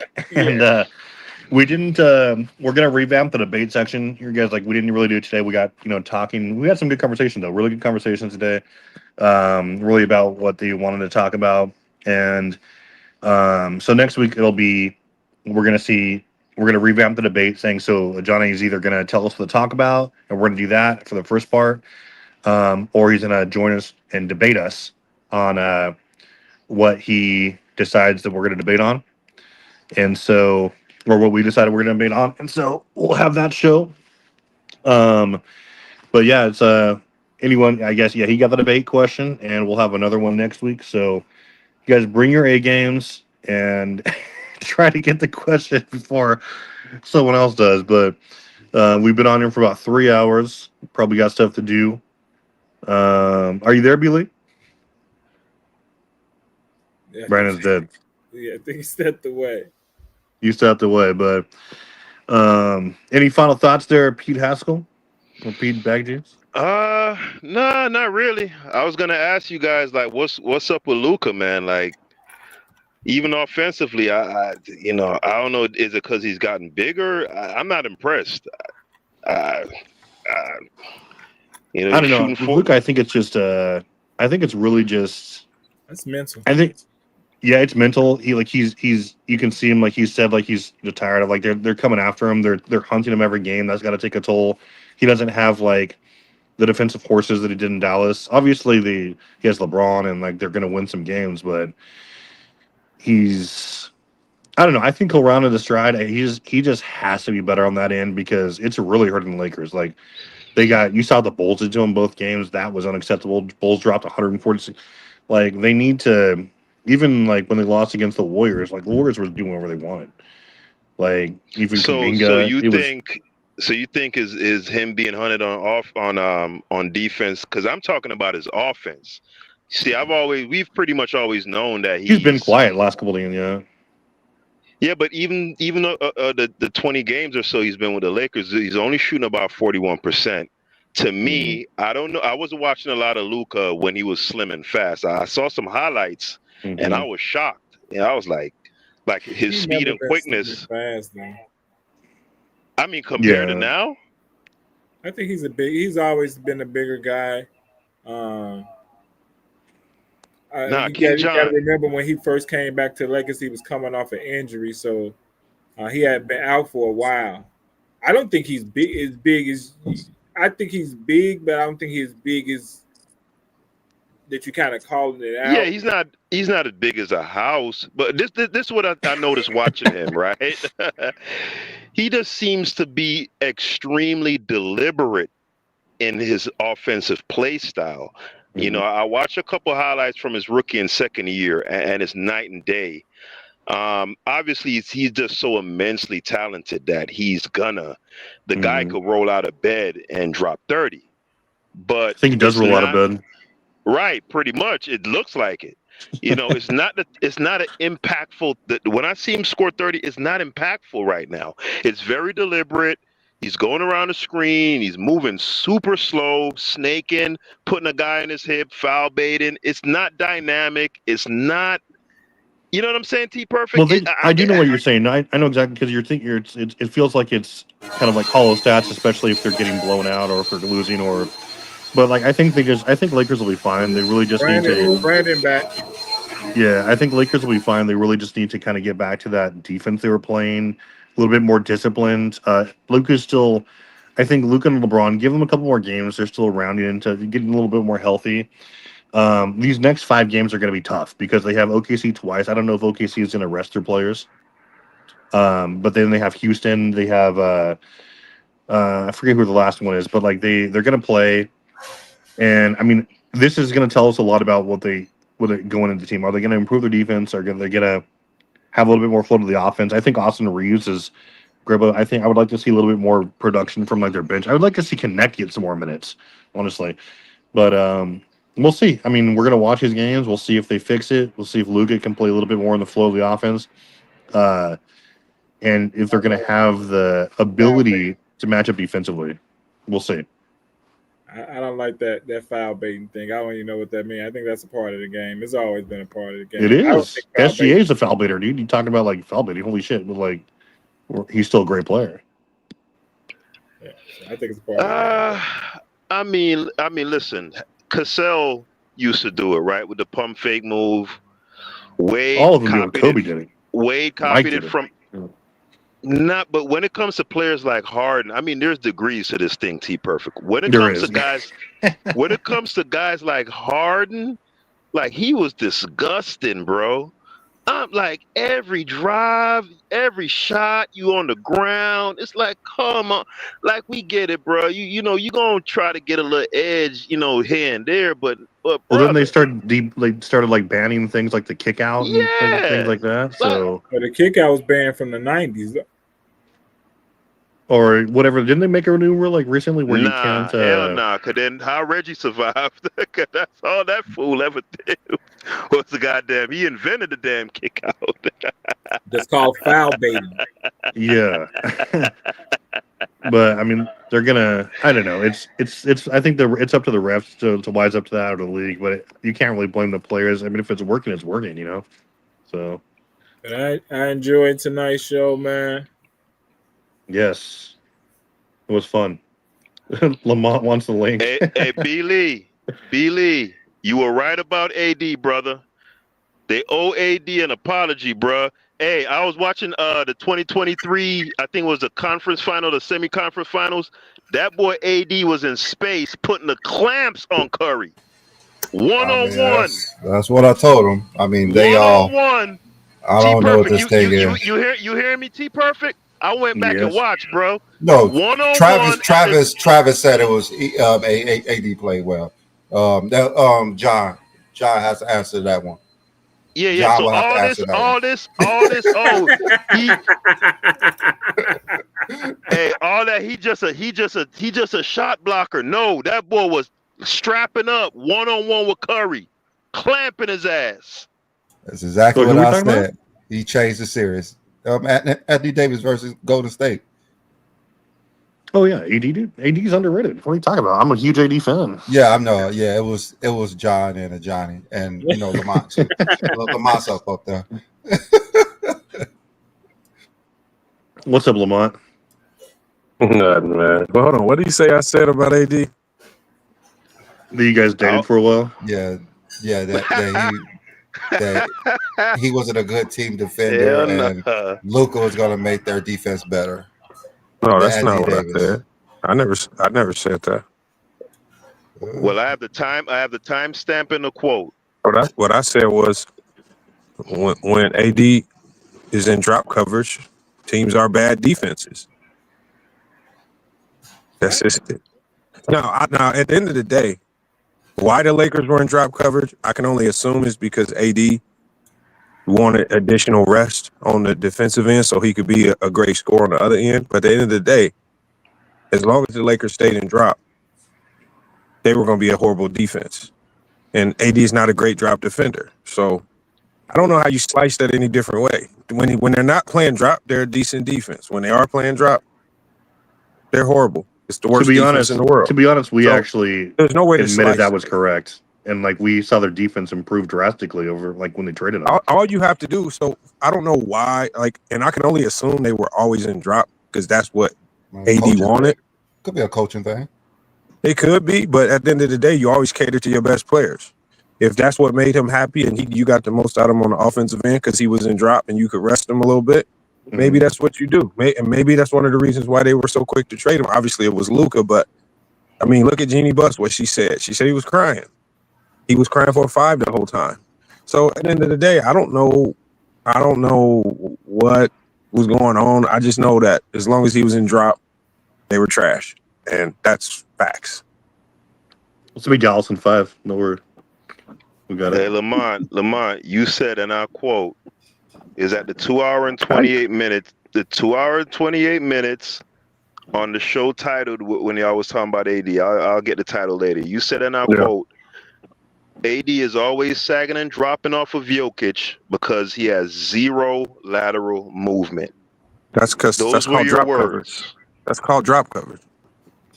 And he was in drop because he has zero bro, listen to what I'm saying. Movement. Bro, no, I never said why I can't explain why they were in drop. Drop is a team scheme. Drop isn't an individual scheme for one person. Drop is for the entire team. So if your scheme is revolved around drop coverage, well, AD in drop coverage was not given very much effort. That's factual. He was being lazy. He stayed in drop. He did not give significant help. Guys were fighting over screens, and he wasn't really there blitzing or trying to blow them up. He was just dropping into the lane, and guards would torch the Lakers in the paint. That's on film. And there's probably over 50 to 60 games that prove that. You can literally, I mean, how many games do we got to see from the last 2 years of Lakers being in drop and guards walking into the lane, cooking them, from the bum guards to the elite guards? So all I'm saying is there's no way to slice it. And so what we saw was AD not giving much effort. He wasn't moving laterally, especially versus Jokic. He wasn't contesting the three-point line. What do you want me to do with that? Are you saying that that's not true? Are you saying that he was giving extreme effort? What are you saying? Are you saying that you saw something? I'm just going by your words, brother. But my words were my words, true or false? Was AD great laterally while he was zero? No, listen to what I'm saying. Was AD great laterally in drop coverage? Yes or no? The zero lateral movement comment Was AD great is. laterally? Listen to my I'm question. Was AD I'm great listening. laterally in drop coverage? Yes or no? Yeah, but again, it's not an interrogation. You have to let me answer the question how I want to answer the question, right? So you're not prosecution, and I'm not on trial. So saying the man has zero lateral movement is absurdity. Like it's completely hyperbolic and ridiculous. So you didn't answer the question. What was his question?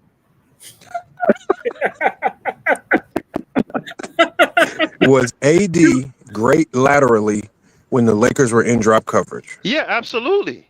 No, he wasn't. You ain't watching the game. AD's I mean, always he was first team all NBA, all defense. He was first team all defense. Some must have AD's been happening. always great. And here's the other thing too about drop, right? Well, When we were I'm not saying arguing he's with- not a great defender. That's what y'all confused. No, I He's said a he's great great defender. laterally.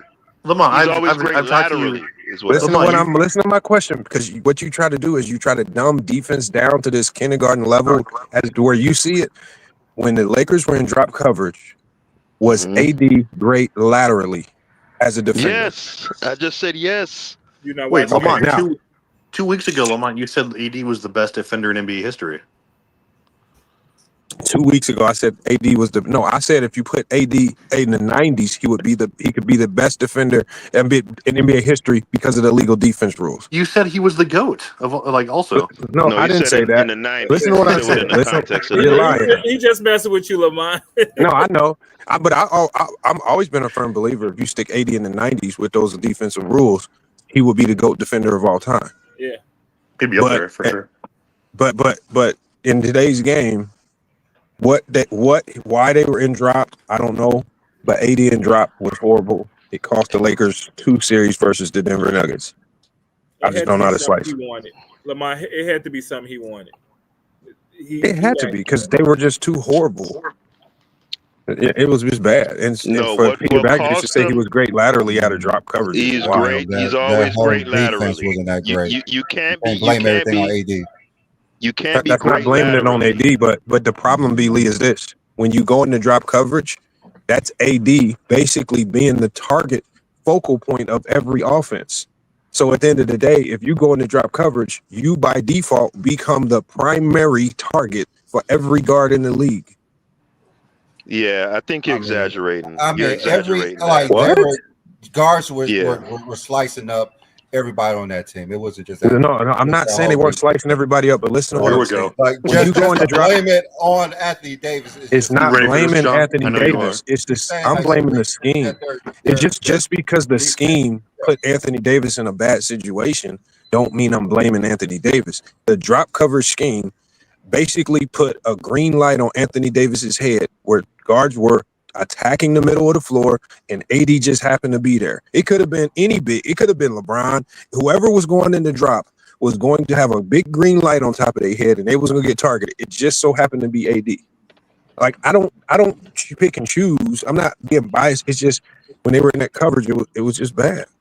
Did Murray light him up in Yes, Murray what was would that, come 20 off of pin down Hold on, screens. hold Jokic on. was coming off pin Hold- down hold on. screens. Hold on. That series, I believe, was that 24 where you guys were leading in every game going into the fourth quarter? That was 2024, right? Conference finals? That was last year. That was last year, right? So in that series, I probably go look it up. I don't remember Murray like going crazy. Another thing I want to say about drop, right? The type of drop that AD plays is not the same type of drop that a LaMarcus Aldridge or a Jokic would play. What? Right? Give me Hold the on. other variation Meaning- of drop. What is it called? Well, there are different depths on drops, right? No, it's not. Not all. No. Yes, there is. Yes, there is. Bro, what are you talking about? Because well, if you let me speak, I'll tell you. Bro, now- Peter, why do you gotta lie about stuff, man? I'm not lying. Drop is drop. There is no degree of drop. It's just yes, hard drop. there is. Yes, there is.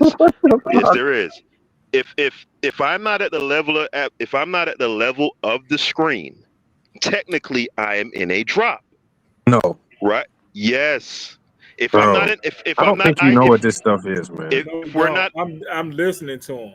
if we're not icing the screen, if you we're not, don't what even know what call, icing the screen is. Yes, I You can't. do. First of all, Yes, I hold on. do. First of all, icing the screen is you can't. It doesn't even apply here because you cannot ice anything going to the middle of the floor. To the You middle. can I only know it's on the the only side. hold on. No, let's Peter back. You can only ice when the guards are driving away from the middle. I'm only talking Right. When you're about. running I'm, side pick and roll. So you're hold talking on. First of strictly all, no, middle. hold on, Peter back juice. First, the Lakers are an ice team. Whenever guards drive away from the middle, they always go into ice. That's not drop. So first of all, you're talking about Mm-hmm. icing and dropping. Those are the No. polar I opposites. wasn't comparing the two. I said Why you I was bring up gonna ice make and a they have point. nothing to You do have with to, each other? Lamont, but you have to stop talking for at least 3 seconds for me to get a But word this out is how we know you don't know edgewise. what you're talking about. Because You have ice to. and drop are polar I opposites. didn't compare the two. I was going somewhere. Okay, so I why said why, if why bring up deep ice? Lamont, because I'm going somewhere. I'm making a point. Oh If you're God! not in, if you're not in ice, What? or be The Lakers are quiet, always in ice. Lamont, be quiet, be What are you quiet. talking about? I'm making a point. I'm not talking You, about you The Lakers specifically, so ice and brother. Brother, what are can you? I get out 5 words?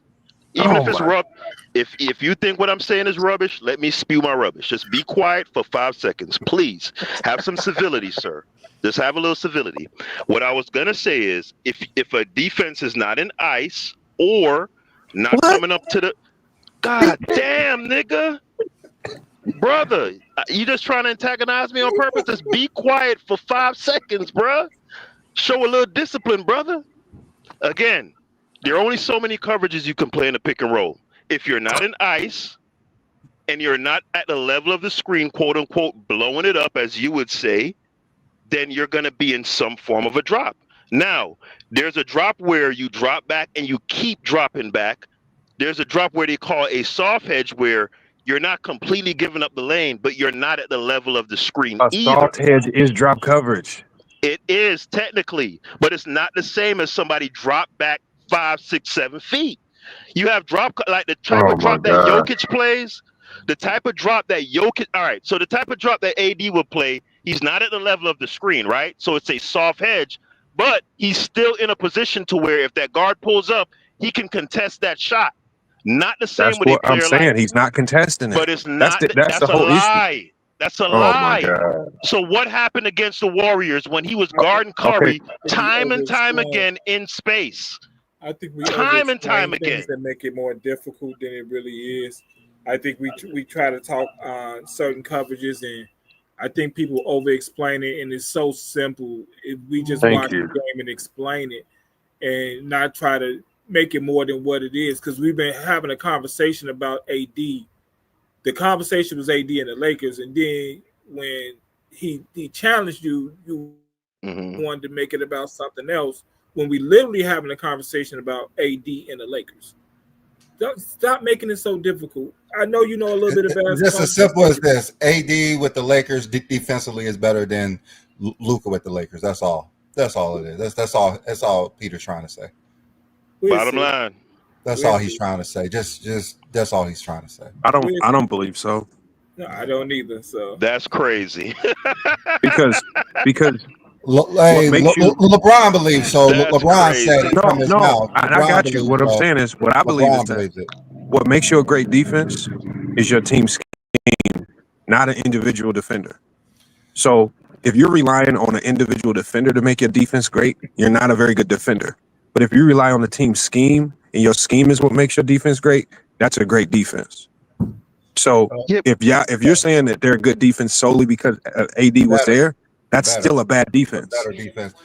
No, that's I still a believe bad they're a defense. better defense. LeBron believes they're a better defense with Anthony Davis. So, Okay.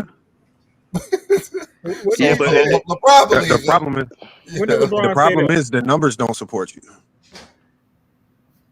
what Just look numbers at is their that? LeBron Because look said at their it I've from percentages. mind Look at their mindset. percentages on pick and roll coverages now. Look at it because first of all, the Lakers have even since the Kobe days, they've been an ice team. So icing is a different coverage for a different action. So I'm only talking about when guards attack the middle of the floor. Ice is when guards attack away from the middle. So the Lakers are always icing. Ice is a different coverage. It has nothing to do with drop. It's for something completely other than what we're talking about, which is why I don't even know why ice was brought up. I just think he's just throwing around terms because he Googled them and he don't know what they so are. what's the Hold difference on. Let me between a hard hedge and a soft hedge? Hold on. Listen to what I'm saying. First of Break all, that down for us. icing a screen has nothing to do with hard or soft hedges. It's a I just know. strategy. I didn't So say. hold on, Did hold I on, ask a hold on. I'm question? about What's to the answer. difference No, between a what I'm hard trying and a to, soft hedge? first of all, nobody in their mama says soft hedge. You went and Googled Doesn't that. First, hold doesn't on. matter. First of all, What's the basically, difference you between a hard hold and a Peter, soft hedge? Peter Backjuice. A hard hedge is the hard hedge is when a big or forward goes, and what you want to do the purpose of a hard hedge is to send the point guard back to where he came from. You do not want to let him turn the corner. You want to keep them out the middle, and by him turning back the way he came from, he can't hit that pick and roll pass, the guy rolling down the middle. So it gives the big time to hedge and then what you call recover. So the big needs to hedge and recover, but the Lakers never really put AD in hedge and recover situations, primarily because one, you don't want to burn him out defensively, and two, as good as he is, I don't trust his speed and his ability to recover out of a hard hedge consistently. So at the end of the day, they kept him in what we call drop coverage. Drop coverage is when you are not hedging. If you're not switching, if you're not hard hedging, you are in drop. I See, don't care where and you. I I don't care disagree where. with Hold on, that. hold on. I don't care where you are. If you are not switching, if you are not hedging, you are in drop. You And see what once I'm you are in saying? drop, hold on, You don't drop. care where Hold the on, player is. hold on, So hold on. if What the I'm player saying is is, 2 feet away from the 3-point line, listen to to what I'm you that's saying. the same thing as being Listen 7 to what feet I'm away saying. from the Listen to what 3-point I'm line. saying. First of all, there's three coverages. I don't agree. Okay, so Those there's are two three different coverages. things. There's three coverages for protecting the middle of the floor: switching, hard hedging, and drop. I don't care how you slice it. I don't care where the guy is standing or how you slice it. You're doing one of those three things. There's no fancy terminology for it. There's no where you standing. You're in drop. And I've always said that drop is the worst defense in today's NBA because this is the best guards we've ever seen in NBA history. And I don't care how good you are as a defender. They don't fear rim protectors. They will attack you time and time again if you allow them to get to the middle of the floor, and it don't matter who you are. It could be Akeem Olajuwon. It don't matter. They're going to attack you, and they don't fear shot blockers. Yes, AD's going to get some spectacular blocks every now and then, but does that deter anybody from coming back into the paint? No, it does not. So in Because your these guards are opinion, too good. why was AD so successful against Curry in 2023 in the playoffs? Guarding him in space, First of all, 1-on-1, I'm not saying over and over again. that had what I'm saying is if I go back and look at those coverages, I'll be able to tell you, but I'm not going to sit there and act like I've got the game in front of me. If you have B-Lee pull the game up, we can break it down.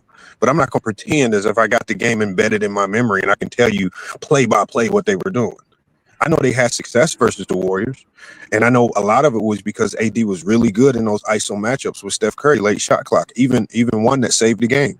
But how he got in those situations, that's one, he was not in drop. You can't No, be in drop. switch. He got Hold on, caught. hold on. It Listen to was what a I'm day saying. switch. First of all, you can't go out there and contest Steph Curry if you're in drop. So obviously, if he was doing really good out there, that means he's actually a decent defender when they're not in drop.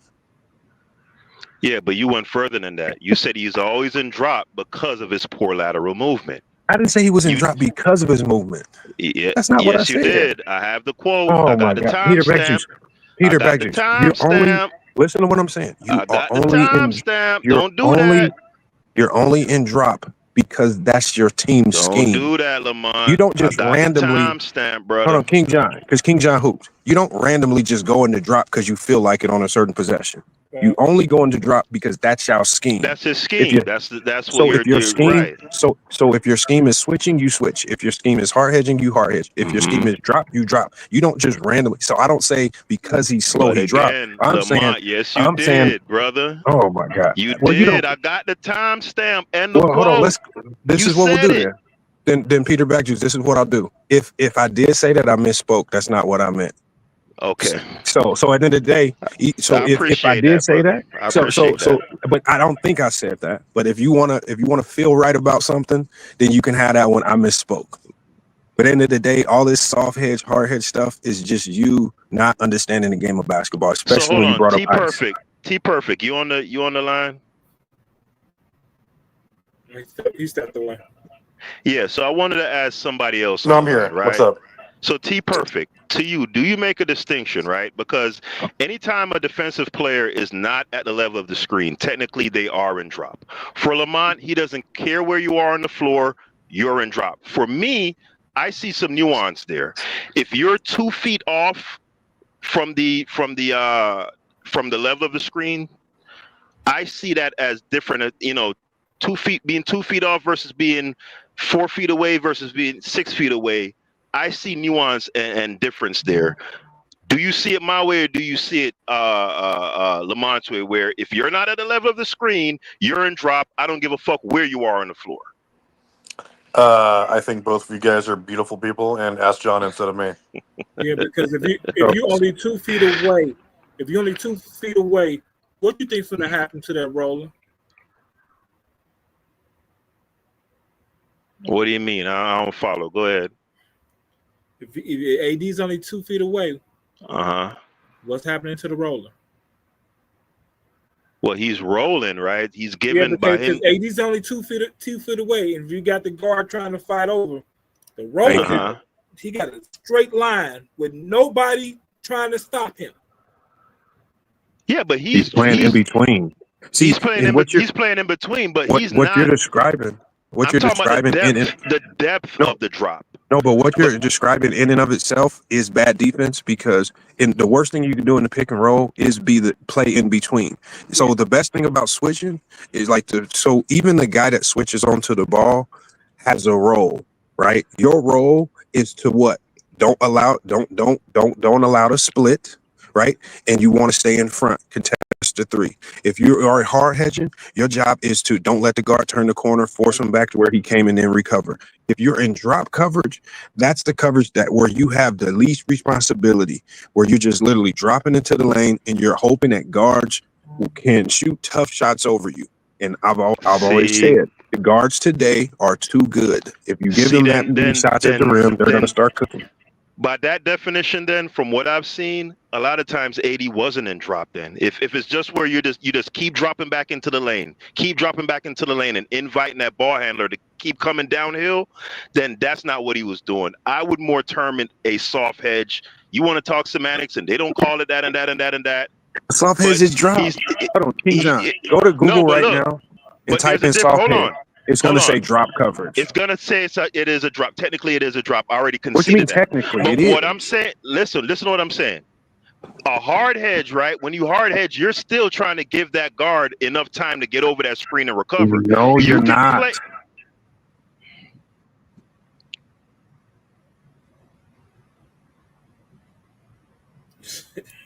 So listen, you say a hard hedge is sending the ball handler east to west. No, the hard hedge is sending hard hedge is literally sending the ball handler. You want him to go back to where he came from. You don't let him turn the corner and get middle. Right. So east to west. So you're saying go backwards? So the best hard hedges, you're gonna either make that ball the point guard pick up his dribble, or he's gonna reverse dribble and go the other way back to where he came. That's the purpose of a hard hedge. And that's listen.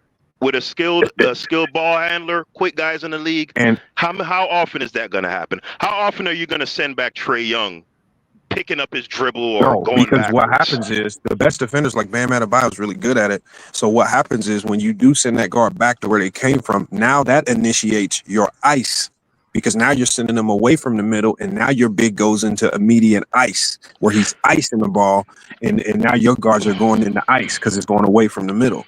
So when you successfully hard hedge, it activates your ice, which is what you want. You want that ice activated. But you can never activate ice if guards are just turning downhill, getting to the middle and killing you, because you're giving a guard way too many options when you let them get middle. That's why they have something called a no middle defense. How do you think Houston beat Duke tonight? They go no middle, everything. You're not doing nothing in the middle of the court. We're pushing you away and we're icing everything. So I didn't watch that game either. Bro, and that was a hell of a comeback they made. The 13-3 run at the end, hell of a comeback by Houston too. And then on them hard hedges too, Lamont, your back line got a lot to do with that too. It's not just those two guys that. Yes, it does. That's easy. Strong side picks up roller. It's simple. I mean, everybody has something to do. It's easy. It's easier to defend. In today's NBA, hard hedging is more effective. Today's NBA. Now, other eras, maybe it's a switched up. But I'm just talking about today's Why, NBA. The way why do LeBron's so attacked. few teams run? Because all right, when I saw the Lakers had so much success against What do you mean Denver, so few teams? A hold lot of on, teams hard I hedge. don't see a lot of teams hard hedge. Not even the Because Thunder. you I don't really watch a see lot of do. teams. You know what coverage I see mostly from teams nowadays is switch. Bro, I don't think you watch that many teams even. I don't know. Switches are what I mostly see. Because look, No, it's not. that's what I see. When I saw the Lakers have the success they had against Joker, playing that, they were hard hedging like crazy that game and scrambling and all of that stuff, right? And then I saw Denver go and play the Thunder. What game are you talking about? The game y'all held them to like 6 field goal attempts. Okay, so what were they doing? You know what their strategy was that game, right? It wasn't very complicated. It wasn't that complicated, but they were hard hedging and they were packing the paint. No, and they were not hard hedging. Yes, they were. Okay. They were hard hedging on pick and roll. Who were they hard hedging?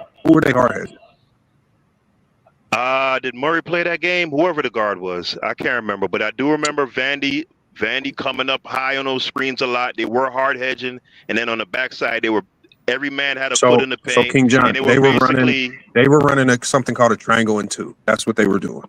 And what they do Jokic, what they did was they leaned the body on him walking up the court. They picked him up full court and they went triangle and two. So they went trap. They went trap heavy, and no matter where Jokic was, somebody was leaning on him, pulling on him, grabbing him, just wearing him down. And he got tired. It's called a triangle and two. So I don't know what you were watching.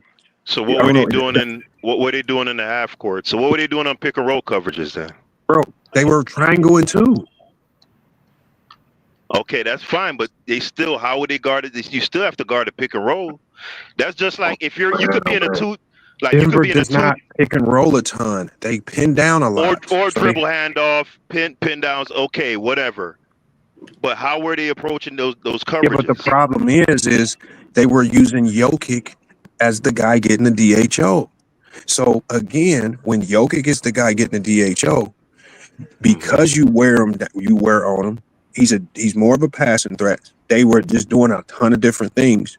They were doing what I call is doing your work early before you even touch the ball. They had done their work out of the triangle and two, beat them up, lean on them, push them, grab them, do all that stuff, push them to places on the court you don't want to be. And it was the physicality, because y'all say there's no physicality in the game. It was the physicality that led to Jokic. I don't think it was the physicality. I know, because you didn't watch. A lot of from what I saw that game, more than anything was them denying him the ball. Yeah, but you said they were switching that game. So what were you watching? They were putting I said the Thunder. I said a few games. I said a few games later, I was expecting the Thunder to employ a similar strategy, but instead the Thunder just did a lot of switching when they played Denver. I wasn't talking about it. You keep trying to have these aha moments against me, dude. Your fighting style, I know your fighting style, dude. Like, it won't work. I see through it. Okay. If that's what you think it is. You know what I'm saying? Your little fighting style, it's been downloaded, brother. So first we're talking about Denver. So first we're talking about Denver, LA. So now you're talking about Denver, OKC. Yes, I was making a point because he said he wasn't talking about that. He was talking about the Lakers game. Yeah, he was, because he said the Lakers were switching. King John, bro, I was listening. I ain't said nothing. Put the pom poms down, brother. This is what I said. Upset because now you got caught in your I'm not upset. I'm just telling you to stop twerking. Just listen to the conversation. Just stop twerking, bro. If I would agree with you, I would still have my pom poms. King John, all I'm saying is because I'm listening. And you said something. I'm listening. Nah, this all I'm saying, bro. King John. No, brother. I don't want us to have any acrimony. And I sat back and listened, and I heard everything that was said. And at the end, you said you wasn't having that conversation, bro. All I did was listen. Yeah. I got you, King John. King John, it's all love, bro. I don't want us to have any acrimony. I just want you to get your. I don't get caught in my feelings about basketball. Hold on, King John. That's all I'm saying. You don't agree with me. You see how I said about you being in your pom-poms. No. Listen to what I'm saying, though. I don't take this personal. I'm not either. The game of basketball. I'm not either. I don't have to diminish you because I don't agree. All I'm saying is, King John. Said, bro. King John, You all want I'm me to saying, timestamp it so I can know King that John, we can King go back John, and do that? King John, Do all you I'm want me to saying is, timestamp it? go ahead, I can do go it, timestamp because I heard what So, you hold on. do said. it. Go ahead and do But it. But King hold on, John, Lamont. Hold on, I want to say you, something to you King John. know King you know John, that he's lying because all I'm saying to you, King John, is this: just get your hands off your knees, hold brother, on, but King John, and You get hold see, that on, but arch King off John, you see, I ain't said none of that about you, and you taking it personal. I can do that. now And King you John, tell you I something. said it. I said it tell you about. this. he I trying said it to about you, he though. trying I to don't get sidetrack the fall back conversation. for I none of said it this. about you, though. Get your hands off Bro, your knees, you brother, so and get that arch slippery out with your it. He back. trying to sidetrack. He trying to Bro, Get get that sidetrack. arch. something on your mind, bro. If you got that on your mind, have it on your mind, bro. I ain't about that. Hey, King John, what I was saying was, remember what he was saying. Remember, he thought that the Lakers versus Denver, he said they were switching, and he said that's why they were successful. And then he said, then when we started talking about the OKC game, he said, I thought they were going to do the same thing as Lakers, but they were switching. So first, he thought the switching had worked with the Lakers, but then when he realized the Lakers weren't in a switching style defense, then he goes to try to pretend as if that's what he was saying the whole time with OKC because he said the switching didn't work. Like he's just kind of all over the place. I mean, I wish he wasn't so invested in just trying to be right as opposed to just it is what Lamont, it is. now that I have you here, I got to ask your favor, man. I've been wanting to reserve a time slot on your show so that I can give a Johnny the smoke on a certain topic we've been discussing. Just let me know, man. You let me know. I've sent you so many messages. Where you send me messages at? Well, I don't know if it's you still, but I send them to the chat, the Discord, FYF. Oh, here. I'm gonna put my number in the private chat for you because Okay. I don't be on Discord like that. Okay. And that way you can text me. All right, guys. It's been a long show. Thanks for showing up, Lamont. Yeah. Appreciate it all the time. That was great. Yeah. Hey, hold on, Billy. What's the name of this show? Because this is the second time I see y'all run this on Saturday. The I radar. actually like. Yeah, that's the pretty radar. smooth. I like that. Yeah, the I radar. like that. Yeah. We love you, Lamont. We're big fans. Nah. I don't even really stream like that no more, man. I don't have time. I got to make sure we don't choke the championship away again next week. Dude, people have been asking Lamont literally like on every show that we do on Sundays. They're like, "Where the hell's Lamont? Like, where's his content?" I mean, I'm gonna start after our season ends next week. I'm gonna probably get way more consistent, but I just gotta lock in right now, man. For sure. I'm Understood. dealing with so many egos on this team. Like that's what's gonna be our demise. All our egos. We good. We number 2 in the country, but we got egos like a motherfucker. There you go. All right, gents. Yep. All right, All right, then, y'all. guys. All right. See you guys next week, same time, 9 p.m. Eastern Standard Time. All right, we out Catch here. you guys tomorrow. Yep. On Go Right, James everybody. King, 12 p.m. Eastern.